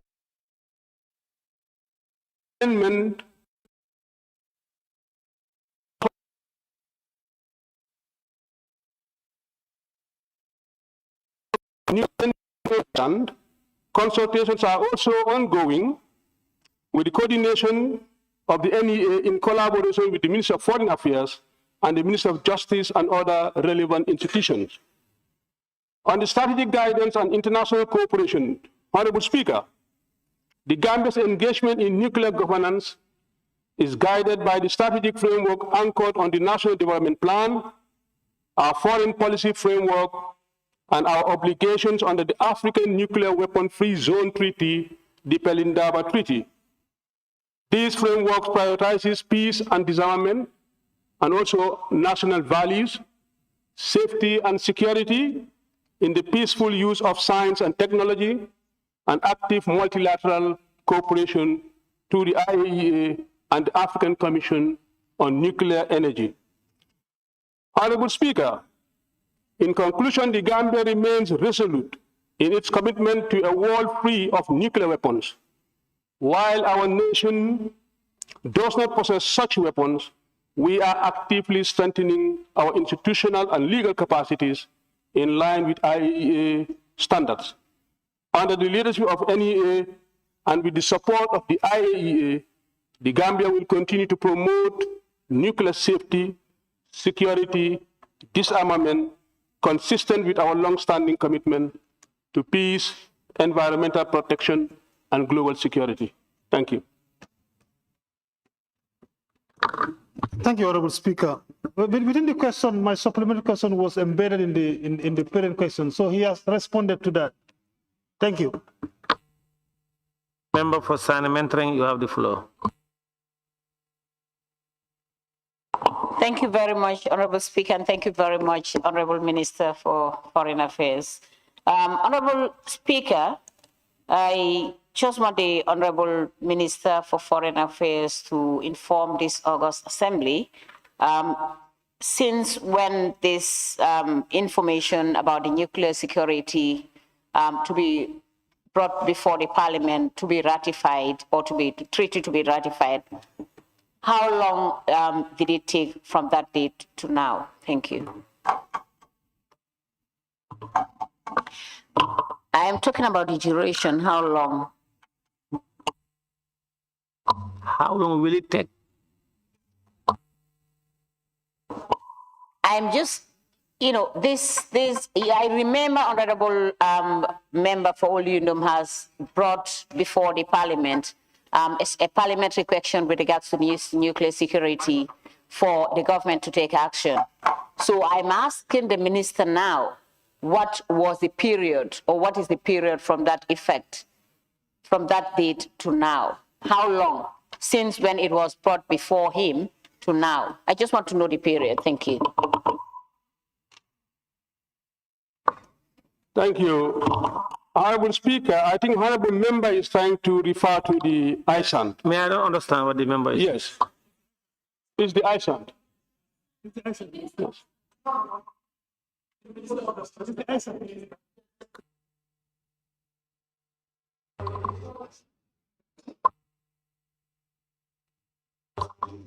Honorable Minister.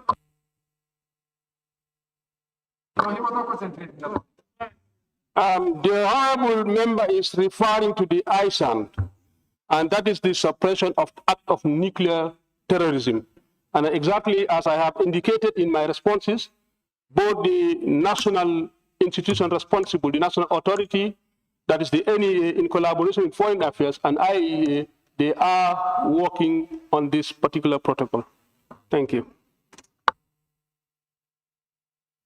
Member for Fonyi Bintan Karanai. Thank you, Honorable Speaker. Honorable Minister, if the international standards are not respecting this nuclear treaty, can't we also look ways of developing that nuclear weapons for our country? Thank you. Honorable Speaker, like we have said, the Gambia remains very committed in a world free of nuclear weapons, and we will continue to shape that policy of a free world without nuclear. Thank you.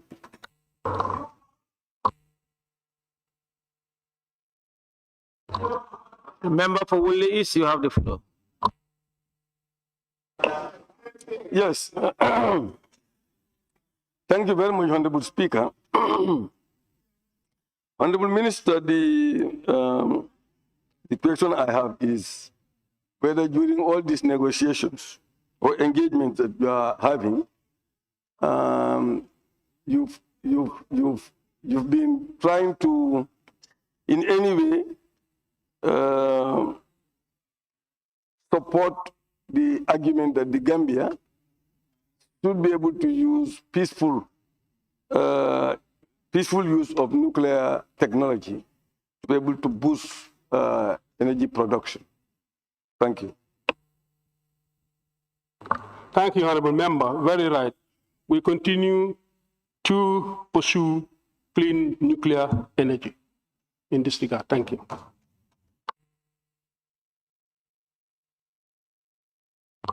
Member for Serekunda, you have the floor.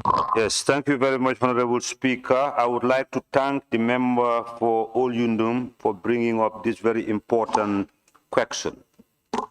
As a member of an international delegation, we were tasked to inquire into the level of implementation of such treaties. So could the Honorable Minister update this August Assembly on all the treaties and conventions that you have signed with the IAEA and their level of implementation? Thank you. Honorable Member for Serekunda.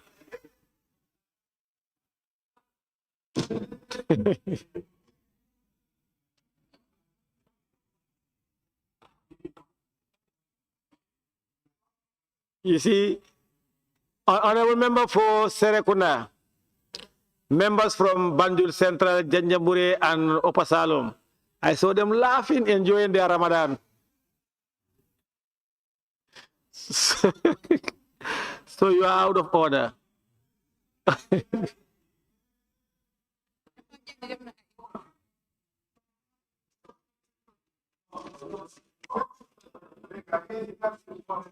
Honorable members, question number. Honorable Speaker, I mean for him to furnish the Assembly, not today. You see, the member for Upper Salem, you cannot be helping them to reframe in their question. Don't do that. No. Question number 355. Speaker, this is very important.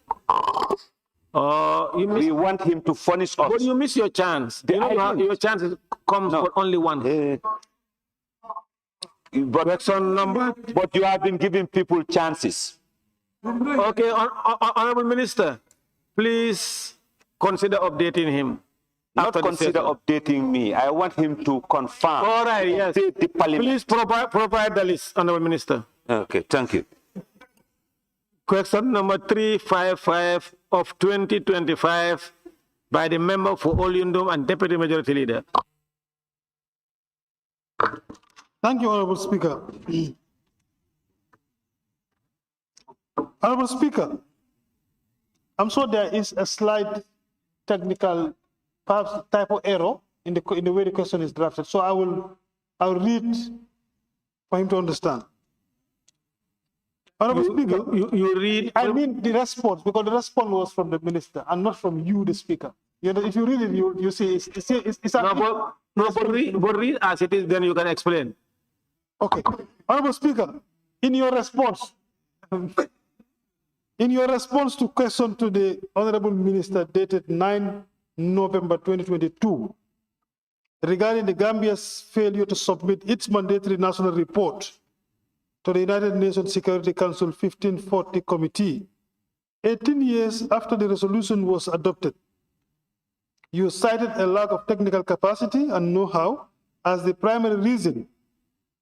You further stated that the ministry would advise the Ministry of Defense as the line ministry to seek the necessary support to prepare the report. Could the Honorable Minister for Foreign Affairs, International Cooperation and Gambians Abroad explain to this August Assembly what concrete steps have been taken since that commitment to address the technical capacity gap? Has the Ministry of Defense received any external assistance, training or advisory support to facilitate the drafting of the report? And is there any projected timeline for when the Gambia will finally submit its national report to the 1540 committee? On that one, very Honorable Speaker, in your response to the question to the Honorable Minister, it should be Honorable Minister in your response. Honorable Minister. Thank you. Honorable Speaker, the Ministry of Defense serves as the designated national point of contact for the implementation of the United Nations Security Council Resolution 1540. In this regard, the ministry has recently engaged the United Nations Security Council Committee, established pursuant to Resolution 1540 in 2004, to formally request sensitization and capacity building support aimed at strengthening national implementation and reporting mechanism. The committee has already expressed its readiness to provide the requested assistance, and these activities are expected to be conducted before the end of the second quarter of 2026. Honorable Speaker, I wish to also inform this August Assembly that the Ministry of Defense have already established a National Disarmament Committee comprising key stakeholders, institutions, defense, foreign affairs, justice, and environment, and other agencies.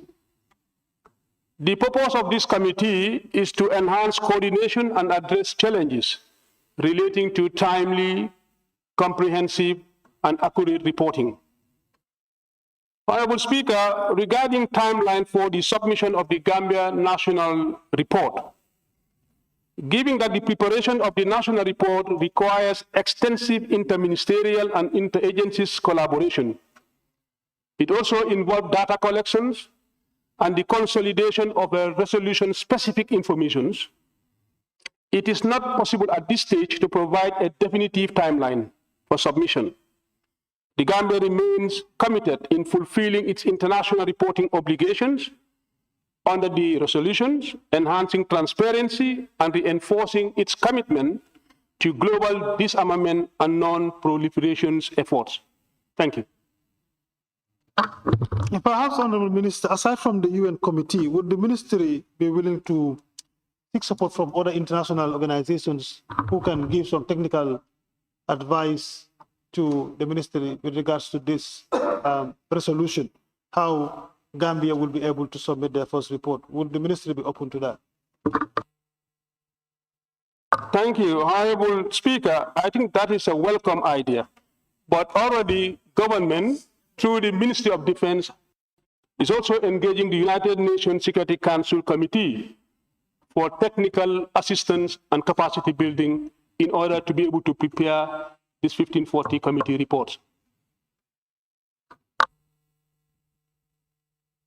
The member for Sandementering, you have the floor. Thank you, Honorable Speaker. Honorable Minister, you've made mention in your response that you need data collection.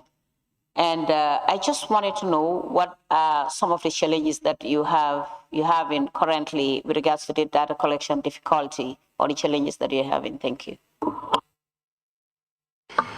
Thank you. Honorable Speaker, the reason why Gambia has requested support from the United Nations Security Council Committee is just to build our capacity so that at least we can be able to do accurate reporting when it comes to this, particular, program. It involves a lot of, data collection from different agencies that are involved. And that is not a simple thing. That is why we are still behind in terms of, maintaining the timeline for our reporting, procedures. With the capacity and also with the support from the United Nations Resolution Council, we should be able to have these capacities built so that reporting can be done on time. Thank you. Member for Kantora, you and Majority Leader, you have the floor. Honorable Minister, considering that this is a mandatory requirement, I don't know whether it attracts some sort of punitive measures, I don't know. But knowing that we are still lacking to fulfill an obligation that is mandatory on us, and haven't identified the problem is capacity, have you prioritized this thing through budgetary allocation before looking for outsourcing or looking for support elsewhere? If it's very germane and key, I think measures has to take by the ministry itself to prioritize building the capacity for us to meet the obligation. What measures do you put in place? Thank you. Honorable Speaker, the Gambia recognizes the importance of maintaining and also going according to our international obligations when it comes to the reporting time. However, this is not part of our budgetary system, but it will be considered to have them placed in our budget so that at least it will help us to build that system when we need a capacity building. But because most of this capacity that we are asking also do go along also with cost. So we will also take note of this initiative and try to make sure we put it in our program. Thank you. Honorable members, in accordance with Order 13, I hereby suspend the Assembly for 30 seconds.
Honorable members, the Assembly now resumes. And we will, of course, continue from where we stop. Honorable members, question 356 of 2025 by the member for Banjul Central. Honorable Speaker, in light of the recent decision by the United States government to impose a non-refundable fee of $15,000 for certain categories of visa applicants, could the Honorable Minister for Foreign Affairs, International Cooperation and Gambians abroad inform this August Assembly what official response or diplomatic engagement has the ministry so far undertaken regarding this development? And is the government considering any reciprocal measures or policy review to ensure fairness and protect the dignity and interests of Gambian citizens seeking travel to the United States? Thank you. Honorable Speaker, I thank the honorable member for this question concerning the United States government's recent imposition of United States 5,000 to 15,000 visa bond on certain categories of Gambian applicants under the B1, B2 visa category, which covers short-term businesses and also tourist travel. Honorable Speaker, the nature of the visa bond deposit, the ministry has been officially informed through diplomatic channels that the 5,000 to 15,000 deposit requirement is part of a visa bond pilot program introduced by the United States government for nationals of specific countries. The purpose of this measure, as communicated by the United States authority, is to encourage visa compliance meaning that applicants who are granted the visa must return home before their visas expires. It is important to note that the 5,000 up to 15,000 bond is refundable once the applicants return to the Gambia within the permitted time frame. The deposit is returned in full. However, if the applicants fail to return, the amount is forfeited. The Gambia's official engagement with the United States, Honorable Speaker, the government of the Gambia through the Ministry of Foreign Affairs has taken this matter very seriously. Immediately following the notification of this policy, the ministry initiated formal diplomatic engagement with the United States Embassy in Banjul and the Gambian Embassy in Washington, D.C., working in coordination with the United States Department of State. These engagements are ongoing and are being handled through established diplomatic channels to ensure that the concerns of both the Gambia and the United States are properly communicated and addressed in order to protect and promote the interests of Gambian citizens. The ministry will update this assembly and the public once a conclusive decision is reached or further guidance is received on this matter. Honorable Speaker, on the reciprocity and policy review, while the Ministry of Foreign Affairs acknowledges the concern expressed by the public and the National Assembly regarding fairness and reciprocity, it is important to underline that diplomatic relations are governed by mutual respect, dialogue, and prudence.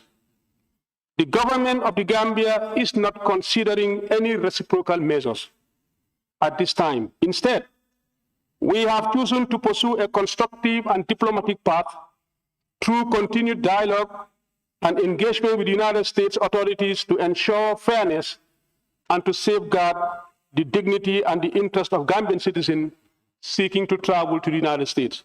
Thank you. Yeah. Thank you, Honorable Minister. With regards to the issue of reciprocity, we've seen other small countries like the Gambia actually try it and it actually worked. I think you understand the space more than us. Most of the time, countries like ours, small, have this tendency of being a bit little when it comes to these diplomatic issues. And we know that currently there are some larger nations usually use their status to, inflict certain things of this nature to smaller countries. So when I say reciprocity, what I'm trying to say is what also other ways of protest are we using? We've seen countries like, I think it's Mali or Burkina have also done the same thing, and we've seen that some restrictions were lifted from their end. So that's my point of contention, actually. Thank you, Honorable Speaker. So far, we don't want to take the part of reciprocity, meaning if they impose certain restrictions and we also do the same in diplomacy, that is not going to solve maybe the differences. Or that we are saying that whatever issues is being raised, using dialogue and diplomacy can always solve our problems, rather than flexing muscles in terms of reciprocity. So the way we want to approach it is to engage constructively with the United States government for the interest of Gambian citizens. Thank you.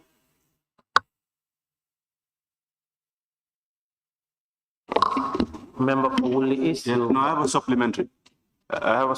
Question. Yes, Honorable Minister, when it comes to, I understand where you're coming from. It's always good to take the diplomatic path first. But I want to know exactly in what capacity are you engaging them? In what capacity? Yes, at what level? Yes. Is it based on a waiver? Is it based on a waiver? Based on the non-refundable issue of the matter at hand? In what level are you really engaging them? Thank you. We're asking the United States government to reconsider the restrictions in the first place, and also to consider lifting the visa bond policy placed on certain specific countries, including the Gambia. These are the two approaches that we are using, and the only way we're doing it is through our missions in Washington, D.C., and also from the Ministry of Foreign Affairs with the United States Embassy in Banjul here.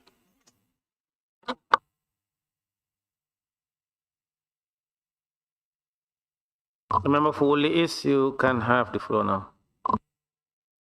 Thank you very much, Honorable Speaker. Honorable Speaker, this is a very difficult situation. However, I was thinking if the Gambia would influence the AU so that concerted effort is being done in the process of negotiation to really lift this category of visa exemption. Is there any plan to really do it at the AU level? Well, Honorable Speaker, currently this is just bilateral arrangement. And that is what we are trying to approach the matter bilaterally, is between United States and also countries specific. But if you are suggesting that it can also be approached at the multilateral level through the AU, that's also another suggestion. Thank you.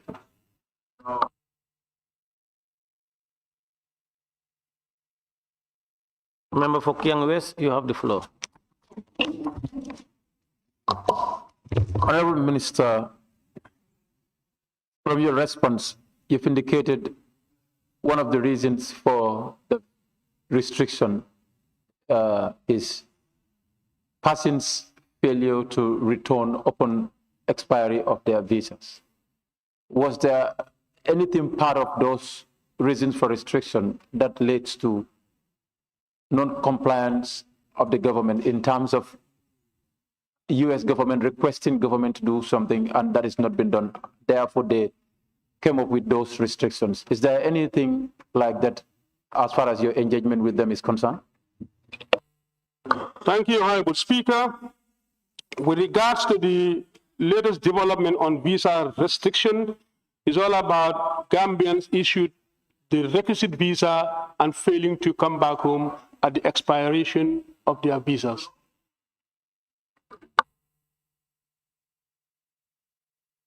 The member for Serekunda, you have the floor. Question is answered, but my question would, I have another question here. What Gambia, as a heavily indebted poor country, what leverage or what does the Gambia have to offer to the United States in order for them to withdraw from this visa bond? Well, there are no conditionalities in this, except if the United States would want to request something from the Gambia. Thank you.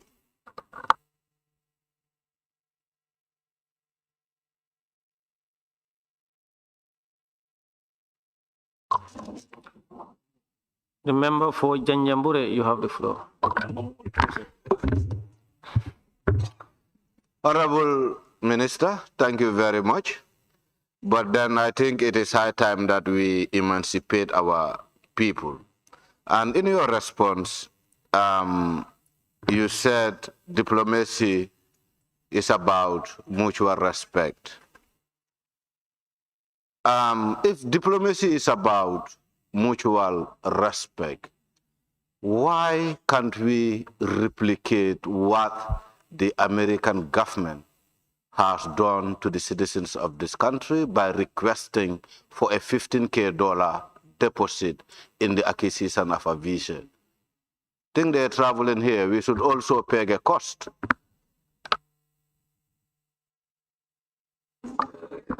Well, thank you very much.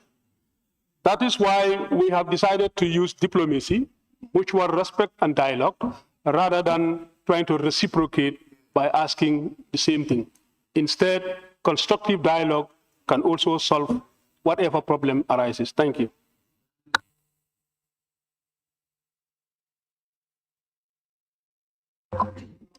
Question number 357 of 2025 by the Honorable Member for Janjambure.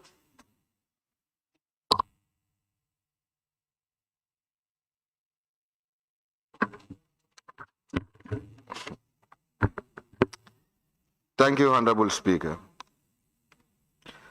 Honorable Speaker, could the Honorable Minister for Foreign Affairs, International Cooperation and Gambians abroad provide this August Assembly with a full list including names of foreign citizens holding Gambian diplomatic passport with their status from 2017 to 2025 issued by the government with evidence of their applications?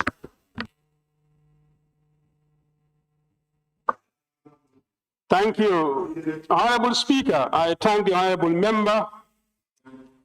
Diplomatic passports are issued to clearly defined categories of persons whose duties, responsibilities, or official assignments require them to represent and advance the national interest of the Republic of the Gambia. In exceptional cases, and strictly where it is demonstrably in the national interest, foreign nationals who provide strategic services to the Gambia or who are formally engaged by the government in an official capacity may be considered for the issuance of diplomatic passport. Such consideration is subject to approval by the President, and applications for diplomatic passport are processed through established institutional channels and guidelines. The process involves multiple institutions, including Office of the President, Ministry of Foreign Affairs, Ministry of Interior, as the Gambia Immigration Department.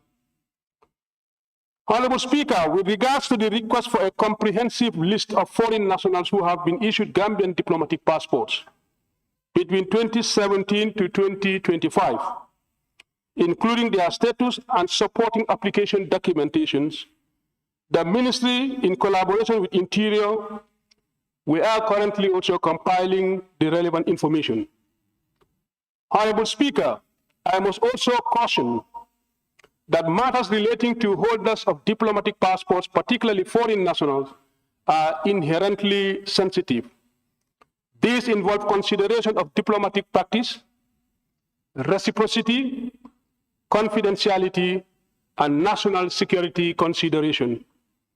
The public disclosure of detailed personal data, application documents, and status particular may risk breaching confidentiality, obligations, and undermining established diplomatic norms, and potentially affecting the national interest of the Gambia. In conclusion, Honorable Speaker, I wish to assure this August Assembly that the government remains steadfast in upholding the laws, protecting the integrity and credibility of Gambian travel documents, and ensuring that diplomatic passports are issued strictly in accordance with established criteria and solely in the best interest of the Republic of the Gambia. Thank you.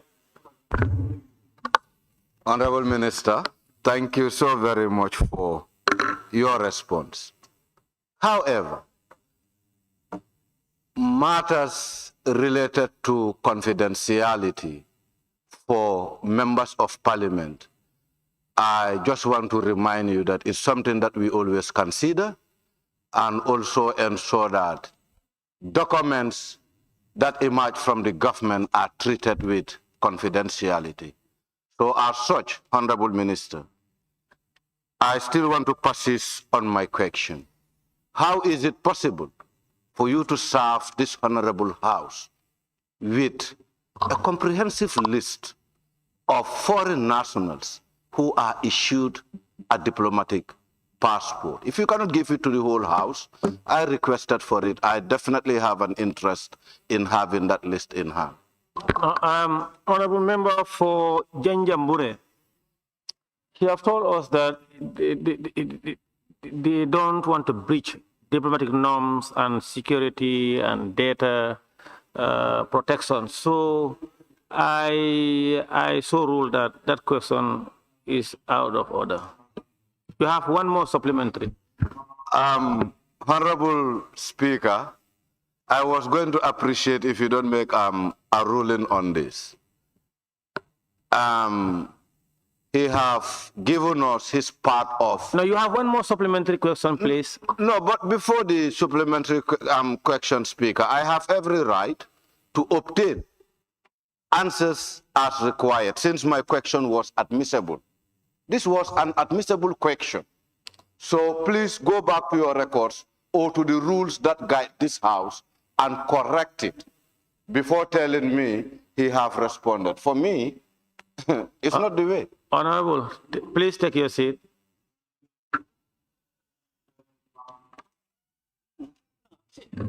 Honorable member, you asked the parent question, the substantive questions, and he provided answer.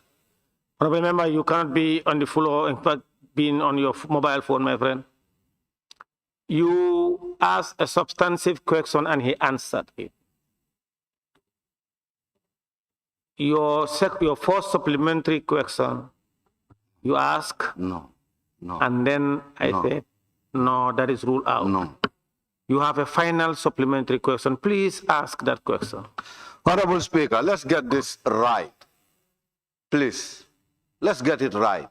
My main question was never answered fully. The Honorable Minister, with all due respect, gave us a summary of what is required by the procedures in terms of sharing such informations. And I stood back to say, my question is not fully answered, and I added it on my supplementary question just to ensure that I get my response. But my key question was never answered in relation to the list. And the question was admissible. Why did you admit a question when you think we cannot get answers for it? Honorable, please take your seat. Honorable, you are getting the whole thing wrong. You asked supplementary, you asked your substantive questions, and he provided answer. In fact, a very long answer. Whether you are satisfied with the answer or not, but he has provided an answer. And then that is why we have supplementary questions for members to ask with view of ministers or a member answering for and on behalf of the National Assembly Authority and the Vice President to elucidate on the answer they provided. And you made a follow-up for supplementary question. And I said, no, because the minister has said he has answered it, and because of diplomatic norms and data protection, secrecy, and diplomatic whatever relationship, he's unable to provide it. And I said, that was asked. You are left with one supplementary question. Please answer that. Ask your supplementary question. Speaker, it's very sad that our own rules are not being adhered to here, but you are telling me that let me adhere to what the minister have just told us here in terms of secrecy around diplomacy. However, no, we can. No, that's the fact. No, honorable member, you are getting it wrong. Exactly, you are. Honorable member, you are getting it wrong. I'm not getting it wrong. You are getting it wrong instead. Honorable member, please take your seat. No problem. Honorable member, what I'm saying is the minister or a member or the vice president, we don't have control of how they answer our questions. It will not be to our practicality. It is up to them to answer it the way they think is in accordance with the question that you ask. But you are insisting it was not answered. I said you asked a question and he answered it. And now you ask a supplementary question. I said no, you are left with one more supplementary question. Please ask your supplementary question. Honorable Minister, in your response, you did said your office and other institutions are working together in compiling a full list of foreign nationals who hold a Gambian diplomatic passport. When will this list be compiled and shared with this August Assembly? Thank you. Honorable member, like I said, the institutions that are responsible for the issuance of diplomatic passports are working in close collaboration in compiling the list. However, I am saying that providing such information, providing the comprehensive list may also warrant breaching diplomatic confidentiality. Remember, we also have Gambians who are issued with diplomatic passports from other countries as well. And based on reciprocity also, that can also be given to use against Gambians.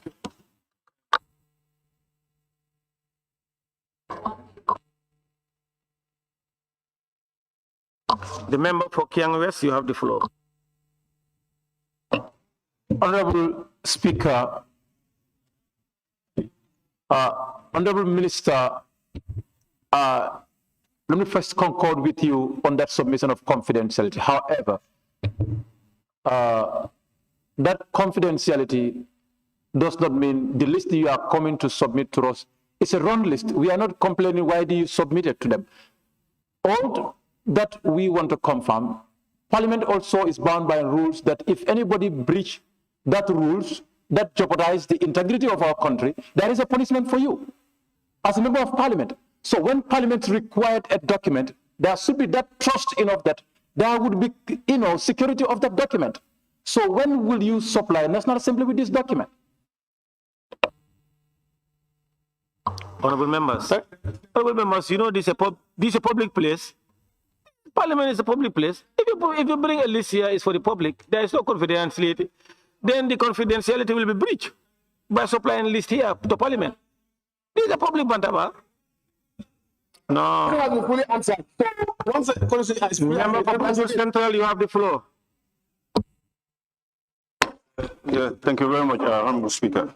Yeah, Honorable Minister. The point of order from the member for Serekunda. Yeah, point of order, and as per the Constitution 19... Please refer us to the point of order you're raising. Yeah, I'm using the Constitution. Is this the point of order? Yes. No, it's not point of order. The Constitution. The Constitution cannot Majority Leader. Point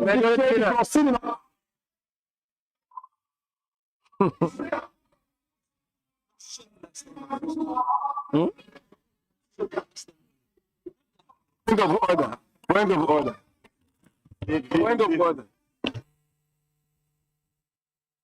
Please consider the point of order. Majority Leader, take your seat. Don't do that. No, please. No, take your seat, Majority Leader. Order, honorable members, order. Honorable members, Majority Leader, you are out of order. No, you cannot do that. No, you are not the speaker. Order. Honorable member, yes, please, can we hear your point of order? Point of order 8.2. 8.2. On the Constitution or what? No, on the standing orders. Yeah, the Constitution. And for the section 109 of the Constitution, for the section 109 of the Constitution, 3, sub 3, for the purpose of effectively performing its function, each of the committees shall have all of the powers, rights, and privileges as are vested in the High Court.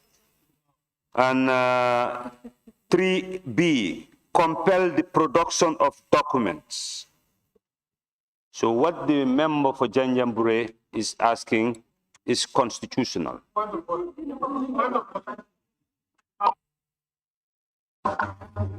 Order, honorable members, allow me to rule. Order, members for Upper Salum, Lower Salum, Nyamina Dankunku. Nyamina Dankunku, I'm not saying Nyanija. Nyanija is in order. Dankunku and orders. Member for Serekunda West. Sorry, member for Serekunda. You know you are out of order. You cannot do that. You are not in the committee session. Don't do that, my friend. No. Speaker, it's the same powers. Kiang West, don't do that. It's the same powers. Kiang West, it's the same powers. Don't do that, please. It's the same powers. Kiang West, don't do that. Kiang West, don't do that. Honorable members, order. Kiang West, don't do that. Please. Chair, Honorable members, you see, the problem is, people are members of Parliament and exert high sense of dignity, respect, and honor in society. Don't disrupt proceeding like that. And some of you have high regard for you people. But you, whenever you will just want to bully me, and that's not correct. Don't do that. No, don't do that. Honorable members, you all know that you are just being deliberately misleading Parliament. The member of Serakunda, you see, you raise a point of order, you are arguing. Don't do that. He who seeks equity must come with clean hand. You cannot do that. You cannot seek the Parliament to be in order when you are disrupting, you are out of order. The questions, Section 109 of the Constitution deals with immunities, deal with processes of Parliament, parliamentary committees. And what you read, you yourself, you said the committees of assembly shall have the powers of a high court. Committee session, productions of documents, witnesses, whatever the list goes on. That is not about, this is not about committee. Plenary, you are in the chamber, you're on session, you cannot do that. You are out of order. And in fact, sometimes when members are deliberately out of order, they should be charged at least $2,000 for that.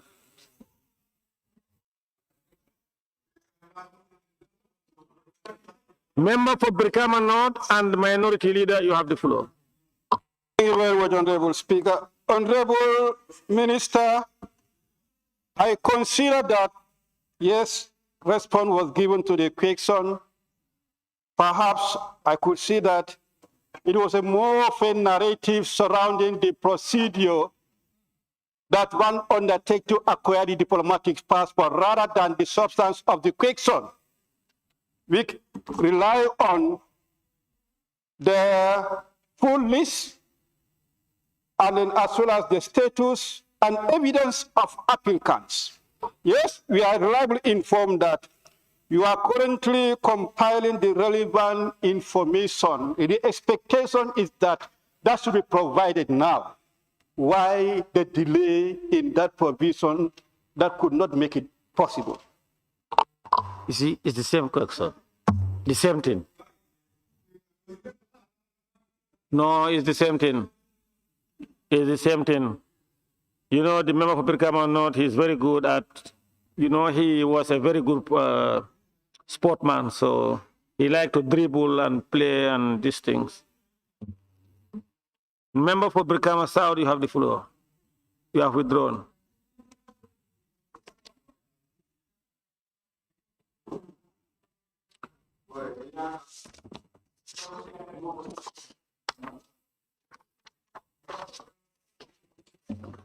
Question number 051 of 2026 by the Honorable Member for Brikama North and Minority Leader. Thank you very much, Honorable Speaker.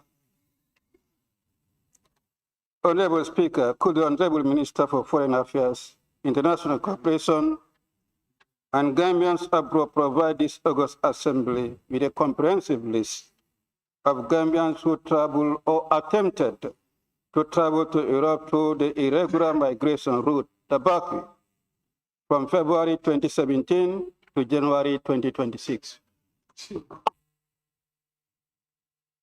What? Thank you, Honorable Speaker. Again, with a comprehensive list.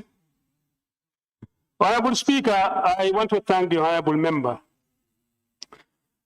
The question regarding Gambians who have traveled or attempted to travel to Europe through the irregular migration route, commonly referred to as backway, from 2017 to 2026. The Ministry acknowledges the seriousness and the national concerns surrounding the issue. Honorable Speaker, while compiling a comprehensive list of individuals involved in irregular migration is not feasible due to the clandestine nature of such journeys and the fragmented reporting system across jurisdiction available, data from the Gambia Immigration Department and the International Organization for Migration and Frontex, which is the European Border and Coastal Guard Agency for the European Union, provides a clear overview and trend and development. The historical trend between 2015 and 2020 over 33,000 Gambians reportedly arrived in Europe irregularly. Between January 2017 and March 2018 alone, 88,681 Gambians reportedly also arrived in Europe. The situation in 2025, that is January to 2026 January, the year 2025, particularly the fourth quarter, and January 2026 witnessed an intensive migration pressure. The national interceptions in 2025, 77 interception operations were conducted nationwide, 2,297 migrants intercepted, and 40 suspected smugglers arrested, 16 boats seized. The profile of intercepted migrants in 2025, 1,939 male, 358 female, 146 minors, and 21 pregnant women. This confirms that migration remains predominantly male, though the increasing number of women and children raises serious protection concern. In January 2026, 8 interceptions were also recorded. 781 migrants received at the Tangier reception facilities. It is important to note that the Gambia is both a country of origin and a transit country. Senegalese and Guinean nationals form significant proportion of those intercepted alongside Gambians. Arrival and casualties in 2025. Approximately 6,173 Gambians reportedly reached Europe irregularly in 2025. Unfortunately, over 893 Gambians reportedly lost their lives. More than 1,254 remain missing, and 46 boats reportedly disappeared without a trace. Government response to irregular migration. Honorable Speaker, irregular migration remains one of the most pressing national challenges confronting the Gambia. The government has adopted a comprehensive, coordinated, and multi-sectoral response aimed at addressing both the immediate risk and the root causes of irregular migration. The government continues to collaborate with national institutions and international partners, intensify surveillance, coastal patrols, and nationwide interceptions operations, strengthening border management and law enforcement, addressing root causes, strengthening data collection systems, combat migrant smuggling networks, support reintegration programs for returnees, enhance cooperation with European Union and partners, collaboration with IOM and Frontex and other international agencies to strengthen operational coordination and information sharing, as well as public awareness and community engagement. Honorable Speaker, in conclusion, irregular migration remains a complex, multidimensional challenge requiring a whole of government and whole of society approach alongside sustained international cooperation. The Ministry of Foreign Affairs is committed to transparency, engagement with this Assembly, and addressing both the root causes and the consequences of irregular migration. I thank you.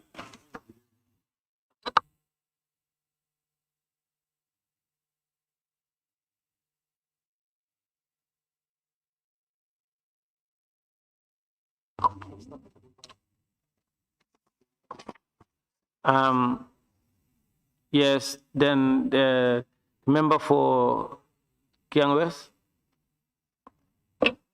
You don't have supplementary question. Honorable Minister, you in your response you've indicated order. The member for Brikama North asked the question, and then after the minister, you were quiet for about. All right, then please ask your supplementary question, sir. That's the procedure. Ask your questions and I ask. Honorable Minister, you indicated that it is rather not feasible to provide a comprehensive list. However, your response clearly indicated there were records of arrivals in Europe through the irregular migration.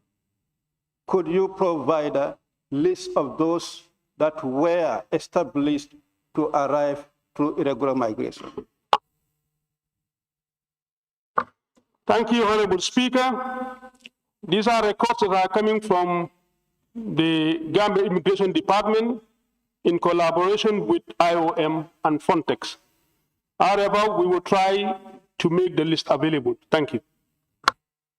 Furthermore, Honorable Minister, whereas you could not provide a said comprehensive list on those who attempted to travel, you indicated in your response that there were interceptions that were done along the way. Several years were mentioned. That could attest that the intersections could provide the list of those who attempted to travel. Can you provide that to the August Assembly? Thank you, Honorable Speaker. Honorable Speaker, remember that these are just the informations we get through the interceptions that were conducted. However, there are also other journeys that have been conducted by Gambians that are unbeknown to those organizations that are at those points taking these informations. However, the list that have been provided can also be submitted to the National Assembly as requested. Thank you. Thank you. Member for Kiang West, you have the floor. Honorable Minister, you've highlighted several measures the government has taken to address the issues of illegal migration. But one of them is dealing with the root causes. What are you doing in terms of addressing the root causes of illegal migration, mainly within the youthful community? Thank you, Honorable Speaker. I think it is already known that government has taken a lot of measures to cut down to stem the root cause of migration. And I have mentioned a whole lot of measures that have been undertaken by government to stem the root cause of migration.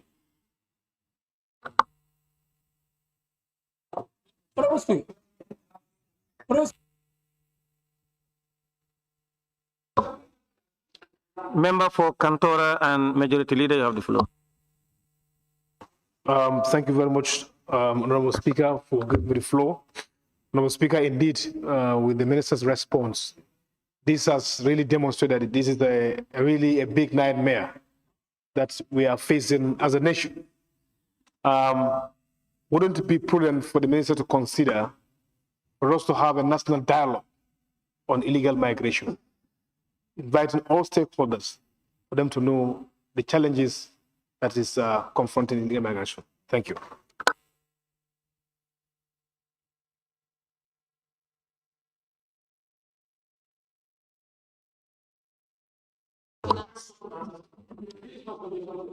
Member for Banjul Central, you have the floor. Rephrase it.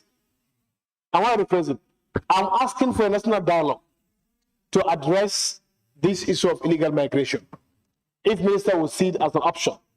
Thank you. National dialogue is also a welcomed initiative, and I think government has been doing that too. Thank you. Member for Banjul Central, you have the floor.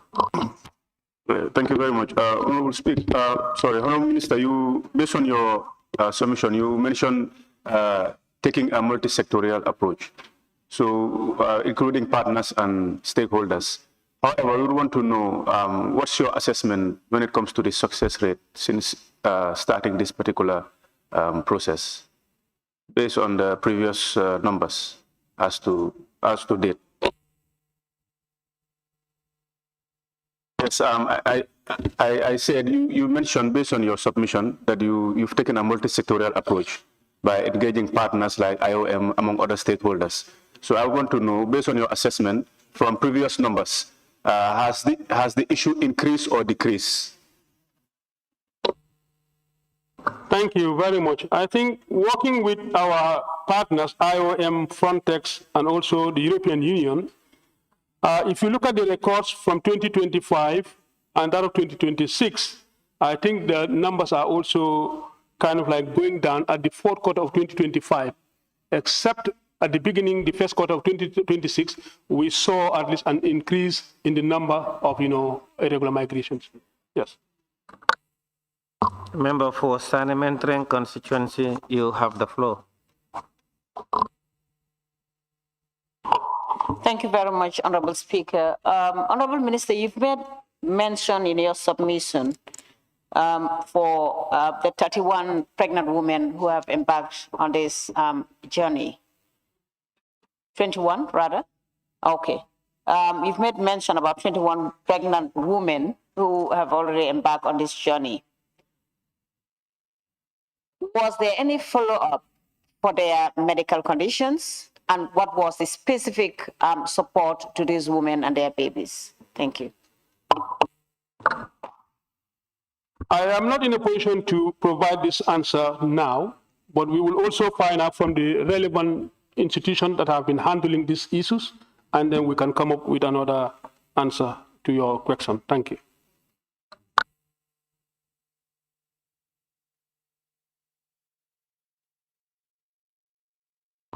Honorable members, on your behalf, I want to thank the Honorable Minister for Foreign Affairs, International Cooperation and Gambians abroad for those answers provided to this August Assembly. Honorable Minister, you may leave now. Clerk, we may proceed. Thank you. Questions for oral answers continues. The Honorable Minister for Trade, Industry, Regional Integration and Employment. Honorable members, the Honorable Minister for Trade, Industry, Regional Integration and Employment, please take the podium.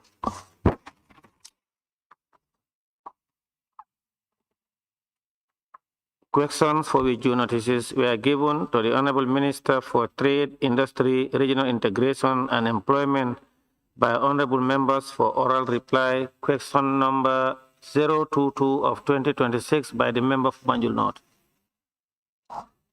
Thank you very much, Honorable Speaker. Honorable Speaker, before I ask my question, I will want to congratulate the Honorable Minister for his appointment. And from there, Honorable Speaker, could the Honorable Minister for Trade, Industry, Regional Integration and Employment inform this August Assembly whether the ministry conducted any assessment of the country's capacity to meet the demand for onions and potatoes during the moratorium from 1st March to the end of June or July 2026, and how the ministry plans to prevent local shortages from affecting prices.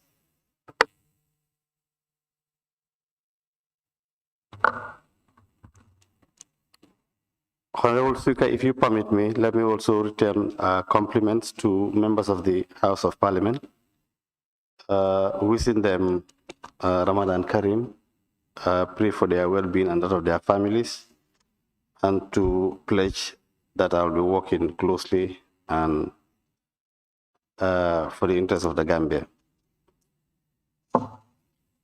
Honorable Speaker, my ministry conducted a comprehensive assessment on the local production of onion and potatoes against the consumption threshold, as well as to determine the country's preparedness to implement the moratorium.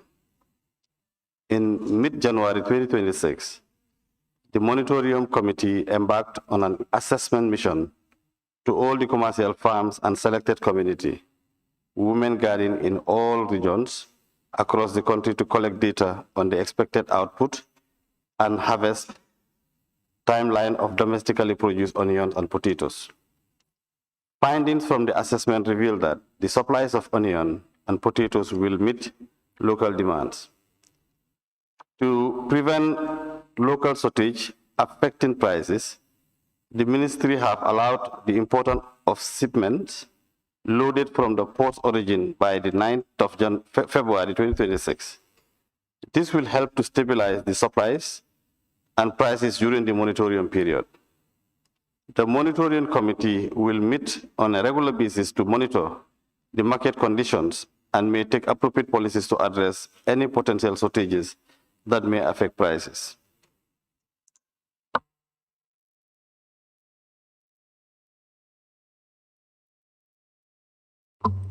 Thank you. Question number 023 of 2026 by the member for Bakau. Thank you very much, Honorable Speaker. Honorable Speaker, in view of the increasing cost of living and economic hardship faced by ordinary Gambians, could the Honorable Minister for Trade, Industry, Regional Integration and Employment inform this August Assembly what interventions the government has introduced to stabilize prices of basic commodities and support vulnerable households?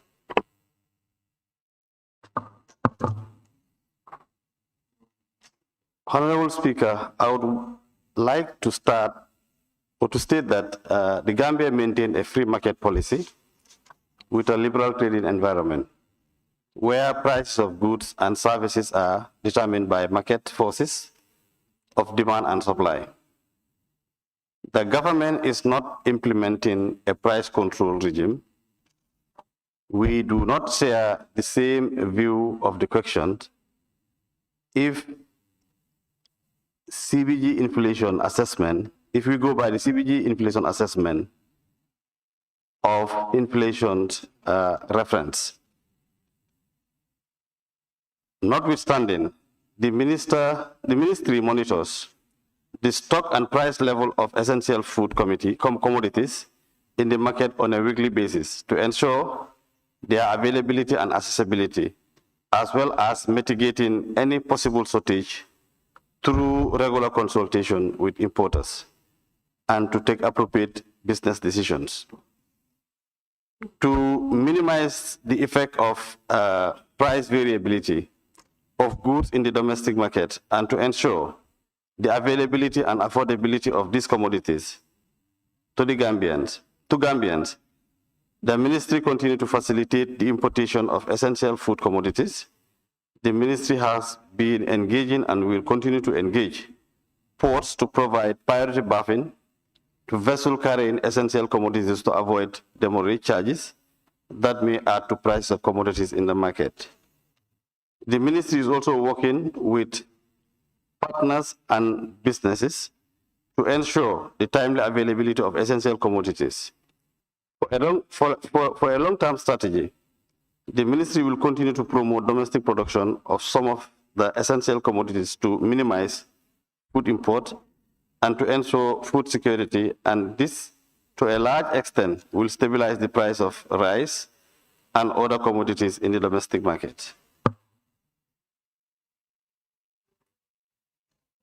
The provision of direct support to vulnerable households are directly administered by government agencies vis-a-vis charities, philanthropies, social welfare, and the gender ministry. Thank you.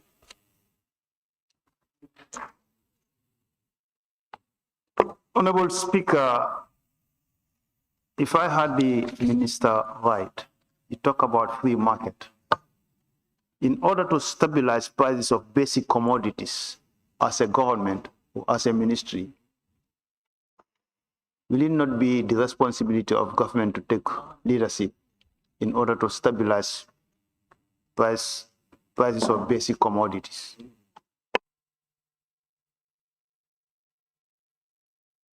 Done in that issue to make sure that prices of basic commodities are being stabilized?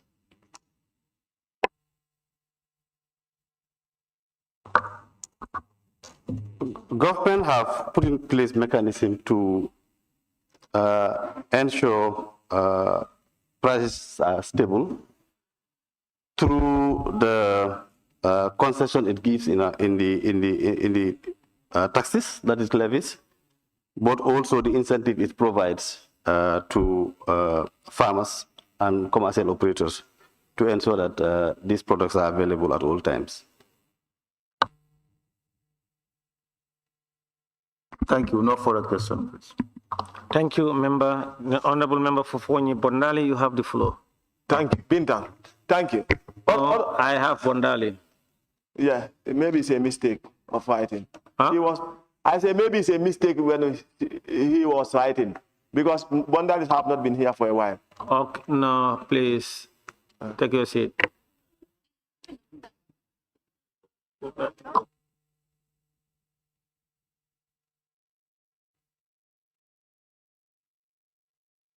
All right, Member for Fonyi Bintang, you have. Honorable Speaker, it's Ramadan. Maybe that's why. Thank you. Okay, Honorable Minister, you spoke about free market policy, and the question was very, very clear. That the question was directing on the stabilizing the price of food commodities. You went around the line and told us that importation of whatever. That's not the question. Direct the question as it should be answered. Free market policy does not mean people can do whatever they feel like. So you have not outlined the measures that you are taking to control the price of commodities. And that is the question, Honorable Minister. Honorable Member. Yes. Ask your question, please. If you don't have question. Okay, now my question is it that the people can determine any price they want to determine? Honorable Minister, when you talk about free market policy.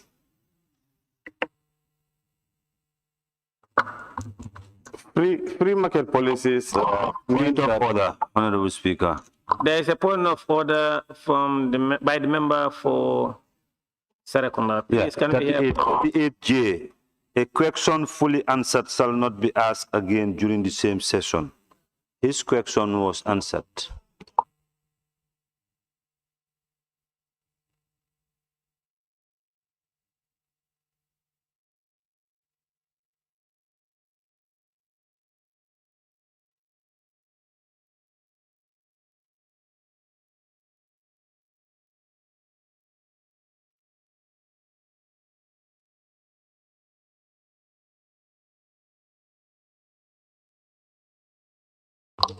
Member for Serekunda, the member for Serekunda,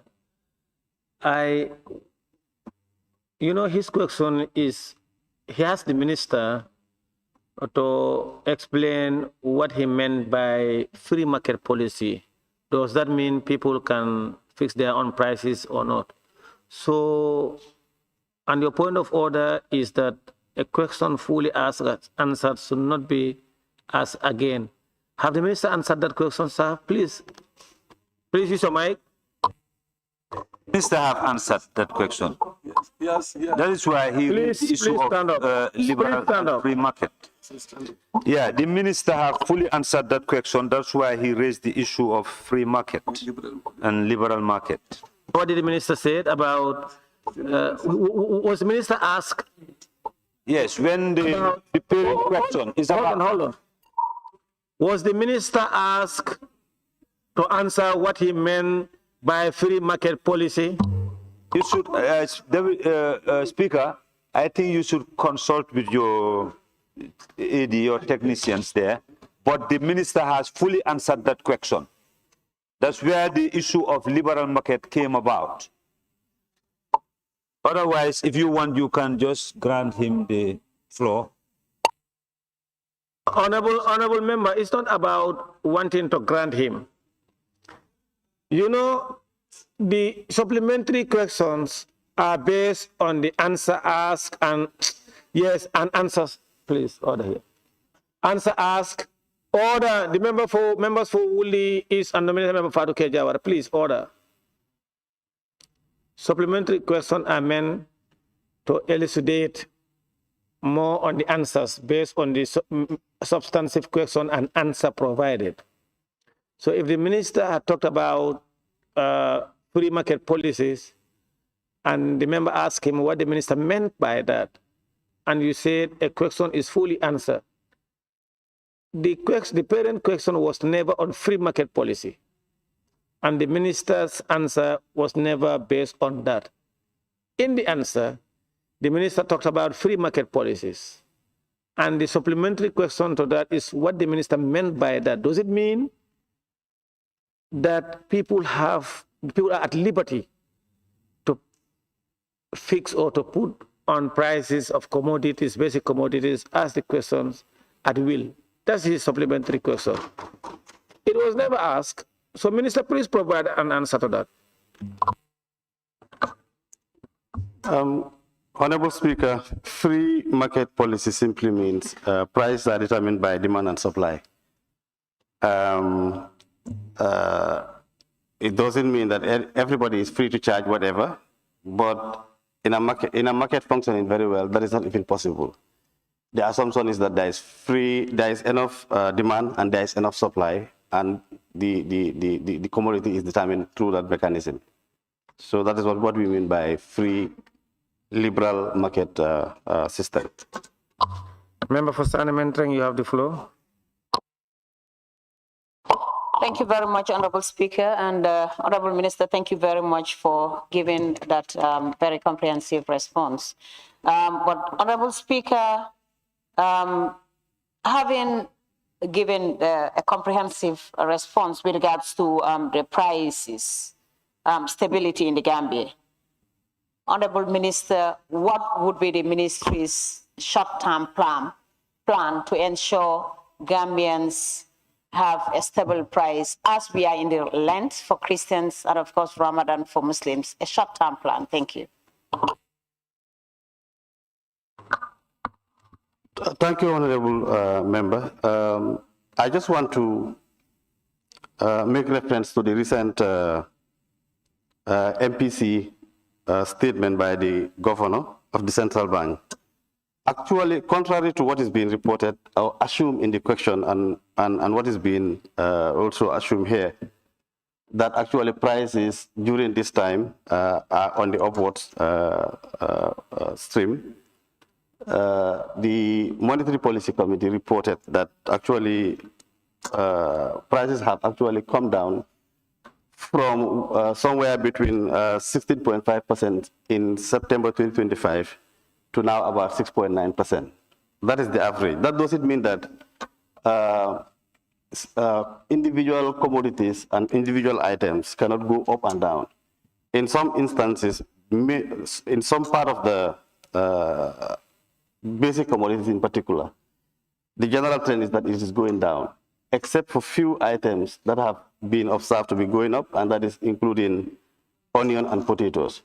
But it is also not quite new. It is explainable, and the history is that during this time of the year, this kind of price hike is expected, but they would go away as soon as by the third week. Usually, the observation is that by the third week of the Ramadan, the tendency is that they will go down.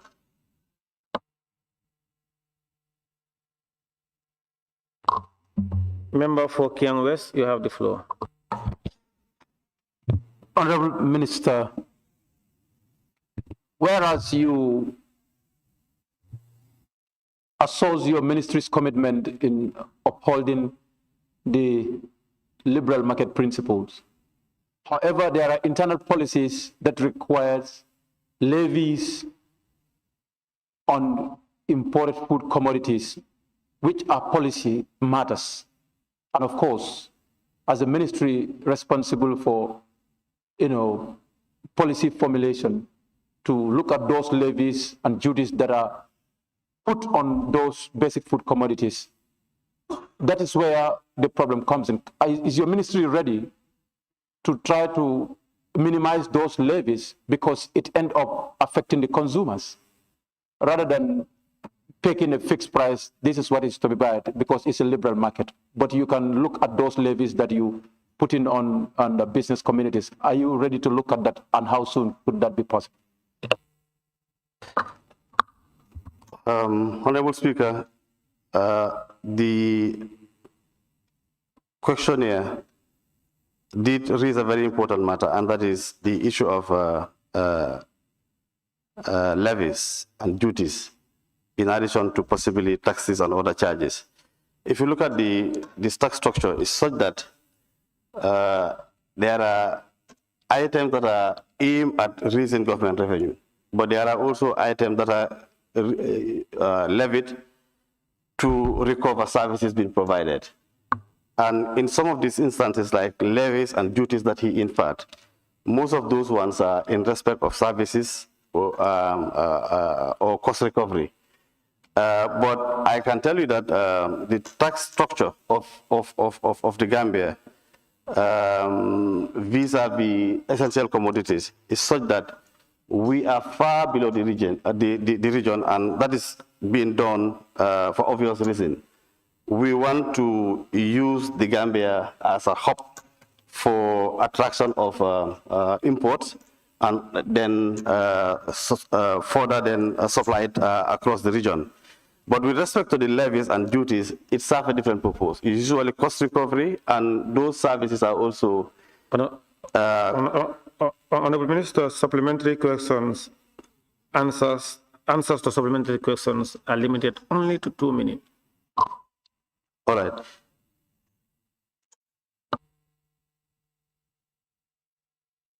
Are you the speaker?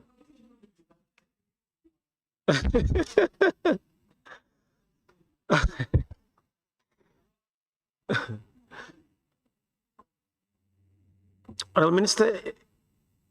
Yes, I was trying to distinguish between taxes, that is targeted for government revenue, but also duties and levies that are also being introduced for cost recovery. Services being provided for recovery purposes. The Honorable Member for Banjul Central, you have the floor. Honorable Minister, based on the parent question, which acts on the interventions that has to do with the basic commodities to support the vulnerable households, that is to stabilize prices. So hence we've been discussing about free market. I want to know what actions have been taken from your end when it comes to the issue of putting in sanctions, because we know that there are a lot of businesses that use, you know, I can say they artificially inflate prices around these times. What sanctions are in place or have been in place to be able to cope the situation? Yeah. Yes, I think, Honorable Member, what you raise is very important. In any market situation, no matter how liberal and how regulated it is, there are instances of cheating and also foul plays. And sanctions and other additional measures are necessary to make sure that you eliminate this from the market as much as possible. It's almost an impossible task, but we have put in place enough market measures and enough market participants who are actually willing and are in the market to make sure that such practices or incidences are minimized as much as possible. And where they occur and they are dealt with in accordance with the law. Member for Fonyi Brevet, the floor is yours. Thank you, Honorable Speaker. Honorable Minister, the stability of the price of basic commodities covers both the increasement of the price or the decreasement of the price, especially during market glut. Sometimes people here, I can say the Honorable Member is asking questions based on the rise of price, what will the ministry do? But sometimes it affects the market also during market glut, when common products, when farmers harvest goods together. What will your ministry do to stabilize the price if the market is already glut, like when the farmers do the harvest at the same time?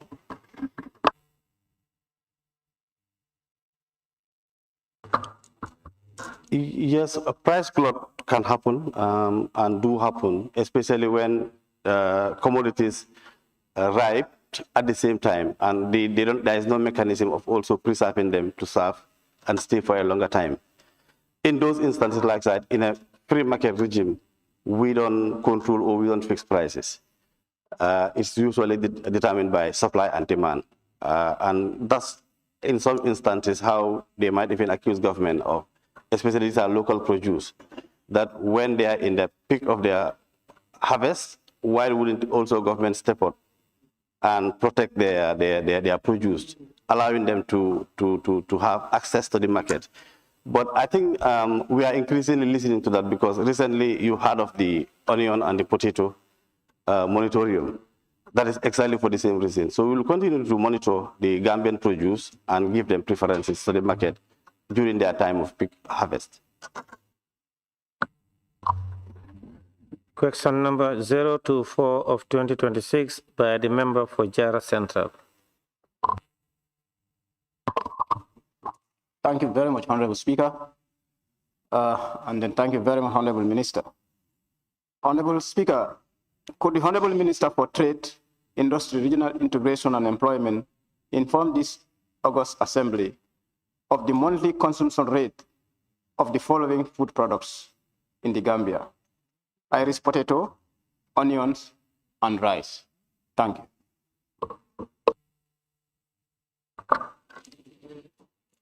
Honorable Speaker, please be informed that the ministry do not have a comprehensive data based on the domestic consumption level of essential commodities such as Irish potatoes, onion, and rice, due to the re-export component that been added to these imports. The ministry is working with partners, MDAs, to compile the relevant statistics of the essential commodities such as Irish potatoes, onion, and rice, and disaggregated them into local domestic use and those that are re-export. But just to allay the questionnaires' fear, what we do import is much higher than actually what is being consumed here, and that is an observed pattern, to an extent that a good component of this particular import is re-exported to the region.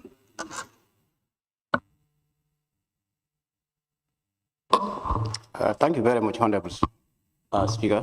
Thank you very much, Honorable Minister.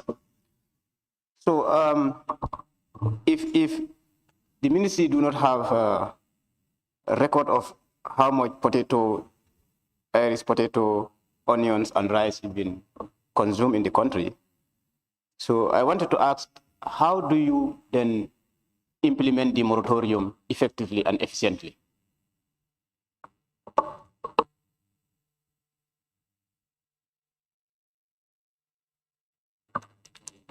Like I said, the import structure of the Gambia is such that it's catered both for domestic as well as for export.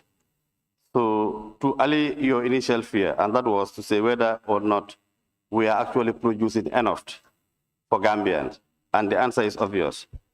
The export pattern of the Gambia is that it is combination of consumption in country, but also the export component, which also is quite significant. Now, back to your question, whether or not what we are really importing or what we are really producing is enough, and whether we have the statistics, that I have already answered in my first question, which have indicated that we conducted a survey of what is being produced and what is the local market demand. And we've consistently indicated that it's adequate and it's enough to supply the market for 3 months and for 4 months.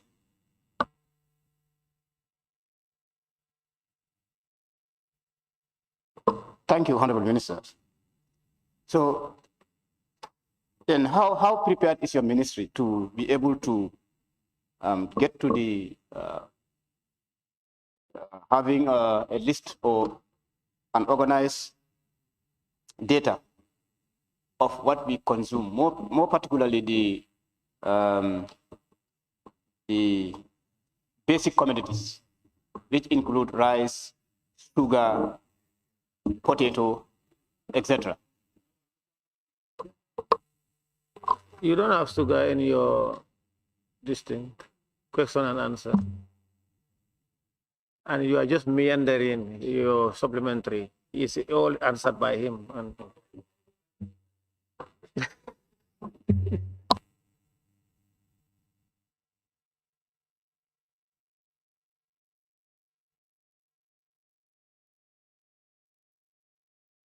please go ahead, or you, is that does it? Member for Woolly East, please, you can have the floor now. Thank you very much, Honorable Speaker. Honorable Speaker, the issue is about the consumption rate of these commodities, potato, onions, rice. I would have thought that the ministry would know how much is being imported and how much is being re-exported. And in that regard, we will be able to know the difference. So would you endeavor, or the ministry endeavor, to find out the import and the export, and so that we will be able to know how much is being consumed by the member for Woolly is, can I ask you a question? Were you out or you are here? I'm here. But he answered. He said because of they don't have the figures, but because of the import, what is imported is more than what is consumed, and they think it's exported to the region, and because of the import and export, they don't have all those things, but they are looking at people. He said all those things. You ask it again. Yeah, Honorable Speaker, he said that, but I am telling, he said he does not know. That's what he's saying, because of conditions. He said because of this and that and that. But Yes. we are now, what we are going to do, he said they are going to do that. They are going to look at those figures. And then get back to us. Okay, thank you. I am saying for him to endeavor and do that and give us the details. That's what I'm asking him to do. Did you ask him to do that? No, you are the one who is sleeping. No, I understand. I think, you know, in the morning, all of you had good energy, but now all the energy is exhausted because of lack of water. So you are dehydrated.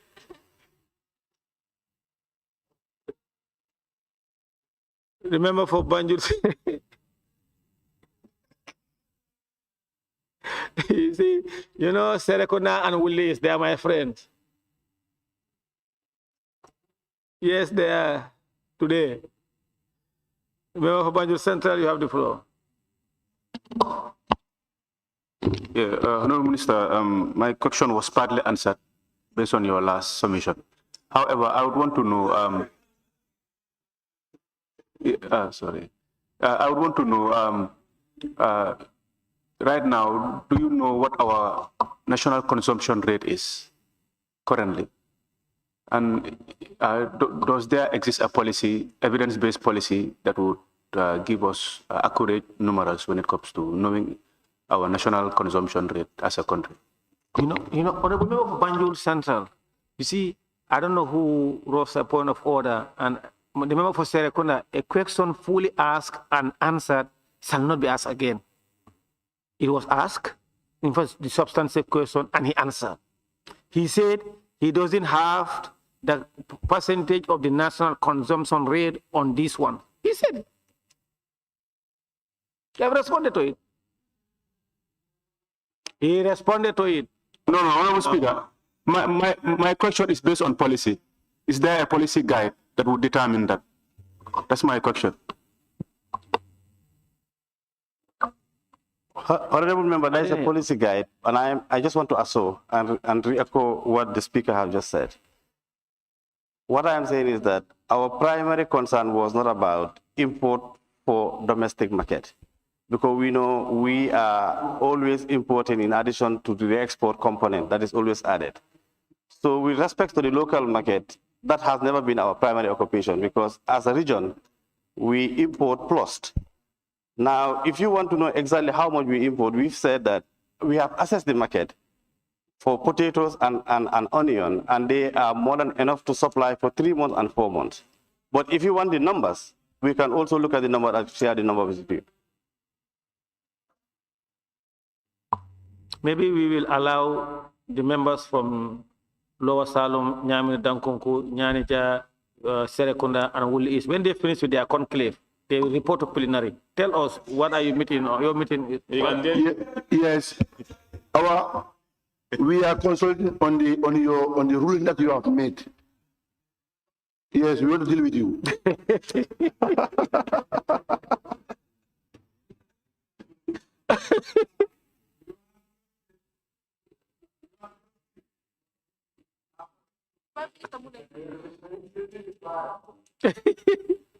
The member for Brikama North and Minority Leader, you have the floor. Thank you very much, Honorable Speaker.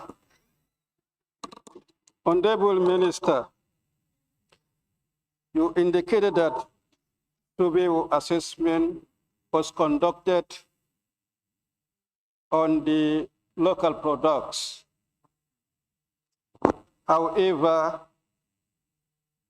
without statistics of consumption rate, how do you determine with scientific facts the production would be enough during the monetarian period?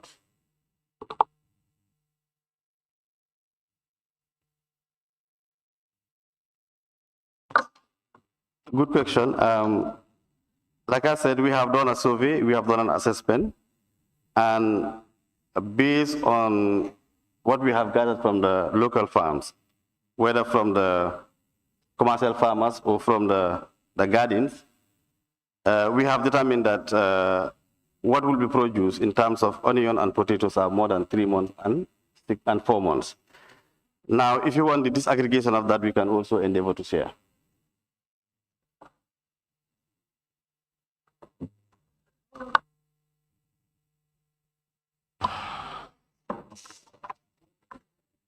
Honorable members, on your behalf, I want to thank the Honorable Minister for Trade, Industry, Regional Integration and Employment for those answers provided. Honorable Minister, you may leave now. Clerk, we may proceed. Thank you. Question for oral answers continues. The Honorable Minister for Lands, Regional Government and Religious Affairs. The Honorable Minister for Lands, Regional Government and Traditional Rulers, please take the podium.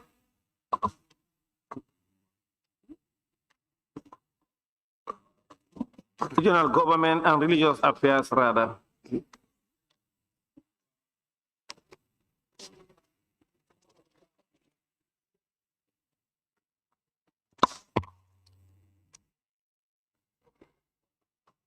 Questions for which due notices were given to the Honorable Minister for Lands, Regional Government and Religious Affairs by honorable members for oral reply. Question number 046 of 2026 by the Honorable Member for Janjambure. Thank you, Honorable Speaker, and thank you, Honorable Minister. Deputy Clerk, your mic. I think the Ramadan is dealing with you there. Honorable Speaker, could the Honorable Minister for Lands, Regional Government and Religious Affairs provide this August Assembly with the investigative report on Kamalo and provide any related files, including master files showing plot allocations to individuals and companies?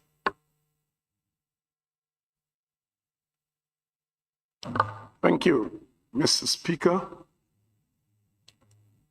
I'm pleased to inform this August Assembly that the investigative report of the Kamalo Task Force was completed and presented to Cabinet for approval with the recommendations. The report contains all the allottees and their plot numbers and will be made available as requested.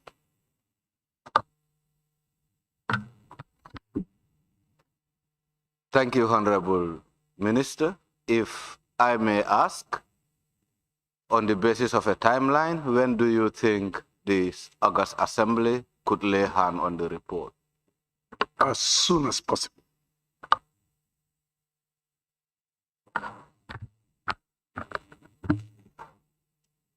As soon as possible, could that be tomorrow or Friday? Depend on the possibility and where the files are laid.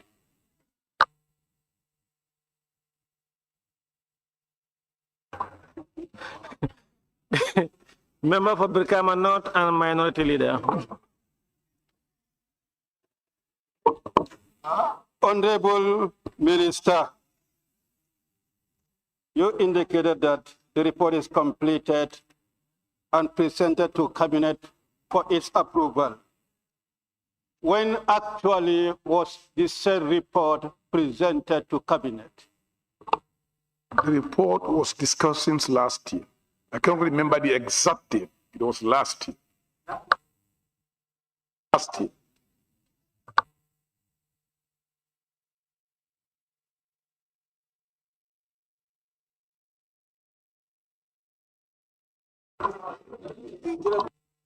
Member for Banjul Central, you have the floor.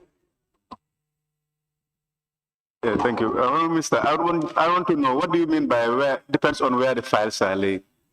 You want clarity on that? The files were undergoing police investigation.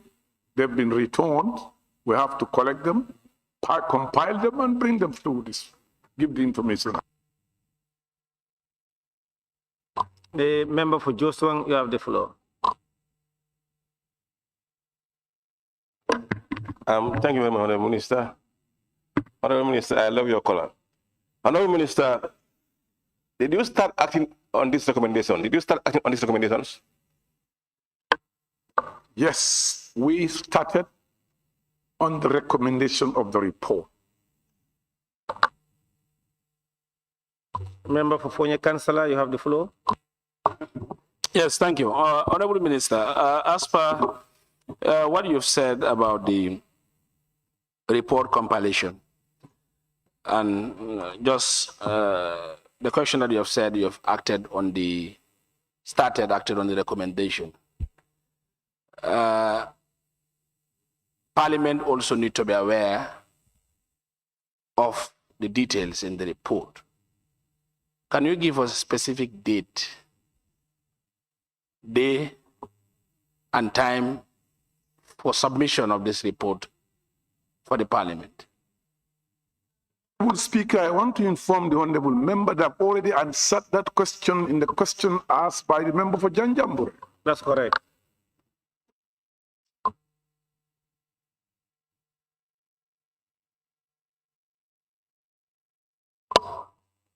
Question number 047 of 2026 by the member for Banjul Central.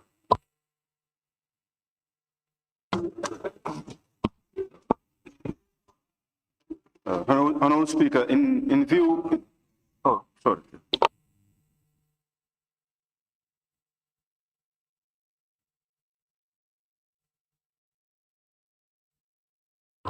Banjul Central, are you withdrawing your question? I will move to the next question. I thought you gave him permission, that's why. Oh, okay. Honorable Speaker, in view of the rapid rise in real estate scams, could the Honorable Minister for Lands, Regional Government and Religious Affairs inform this August Assembly what interim measures are being taken to protect citizens pending enactment of the real estate bill? Honorable Speaker, I am pleased to inform this August Assembly that the real estate bill draft is soon to be validated. Regarding the protection of citizens against scammers, the ministry is sensitizing the public to utilize its technical department for verification and appropriate advice before entering into any form of agreements on purchase of land pending the enactment of the real estate bill. Additionally, my humble self and my senior management team met with my counterpart, the Honorable Minister of Interior, and his team on this matter of utmost concern to the Gambian people, where we discuss and devise ways of mitigating such scams by ensuring that the Gambia Police Force bring to book perpetrators of such scams. Further, since my assumption of duty as Minister for Lands, I have initiated a weekly senior management team meeting where aggrieved persons regarding scams have been coming forward to lodge their complaints. Consequently, we have realized that such meetings have seen a drastic decline of land-related scamming. Thank you very much, Honorable Minister, for that. It answers almost, I would say, 75% of my supplementary questions. However, we've seen that a lot of proposed real estate scammers usually go scot-free, using certain measures to feed on vulnerabilities of citizens. What exactly, what current measures have you done, or have you apprehended anyone yet that is found to be a scammer? Speaker, let me inform the Honorable Member for Banjul Central, I'm not the minister responsible of law reinforcement. And that is the reason why I took it upon myself to engage the Minister of Interior. We are not responsible. So those who are arrested, not arrested, arrested, released, is not within my purview.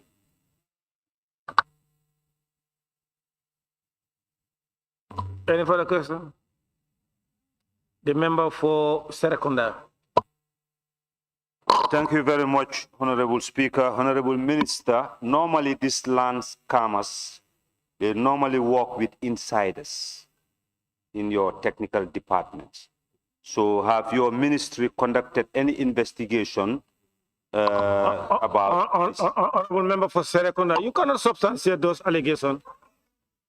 Honorable members, order, you cannot.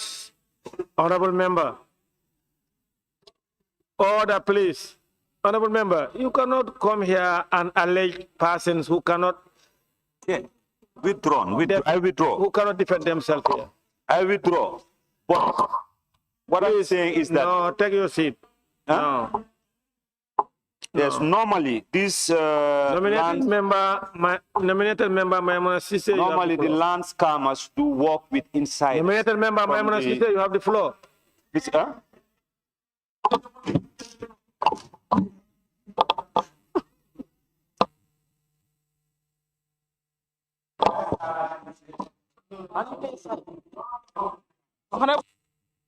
Allow me, please.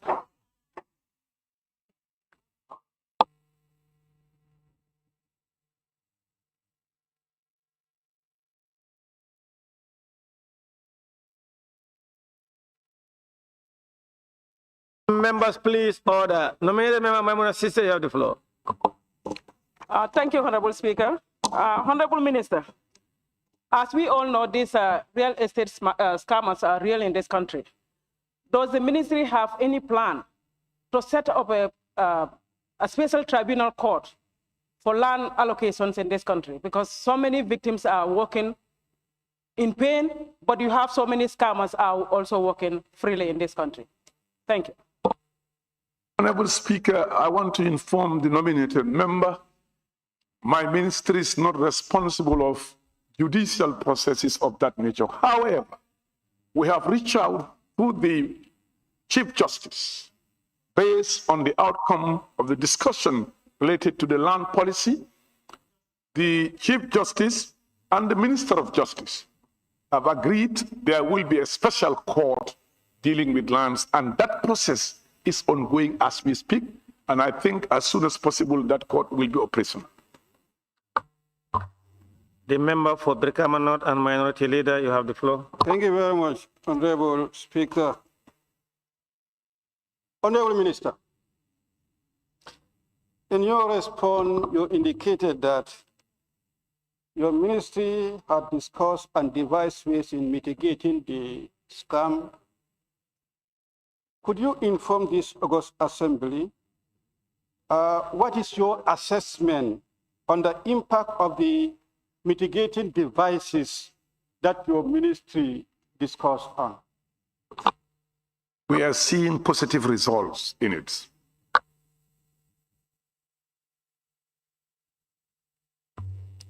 Question number 048 of 2026 by the member for Joshua. Thank you very much, Honorable Speaker. Honorable Speaker, an embargo was in place on the construction at the Kamalo site, and yet still construction of the said site is still happening. Could the Honorable Minister of Lands and Regional Government and Regional Affairs shed light on this matter? Thank you, Honorable Speaker. I am pleased to inform this August Assembly that during the investigatory period, the ministry had placed an embargo on construction works at the Kamalo industrial layout. However, after receipt of the investigative report, the recommendation dictated the administrative process of Kamalo layout, which led to the uplifting of the embargo. I want to inform the honorable member that the embargo have been lifted since, and construction work is ongoing at the Carmelo industrial layout. Honorable Minister, based on the recommendations of the investigation, were there any re-entries of these lands? Yes, there were re-entries, but I cannot tell you how many of them for now as we speak. But I do know, yes, based on the recommendation, there were re-entries. Honorable Speaker, Honorable Minister, yes, there were re-entry. Are you aware that there were people who were given lands from those lists? They started projects, invested in those projects, and still were asked to stop because the previous owners are reclaiming those lands again. Are you aware of that? Aware, I would love to have that information in writing to my office, and we'll deal with it. Thank you. The member for Brikama North and Minority Leader. Thank you very much, Honorable Speaker. Honorable Minister, the recommendation of the investigative report warranted the lifting of the embargo. We were earlier on informed that the same report was presented to Cabinet, waiting for the approval of the Cabinet, if I stand to be corrected. But that was the earlier information. Not correct, before Cabinet for its approval. It's before Cabinet for its approval. If it is before Cabinet for its approval, meaning the report is here to be approved by Cabinet, how can the same report be implemented when Cabinet is here to approve it? Honorable Speaker, let me inform the Honorable Member for Brikama North that the report was approved and it's been implemented.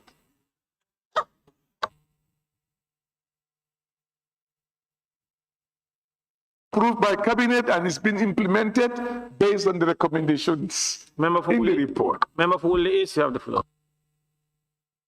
Yes, thank you, Honorable Speaker, Honorable Minister. When was this embargo lifted? When?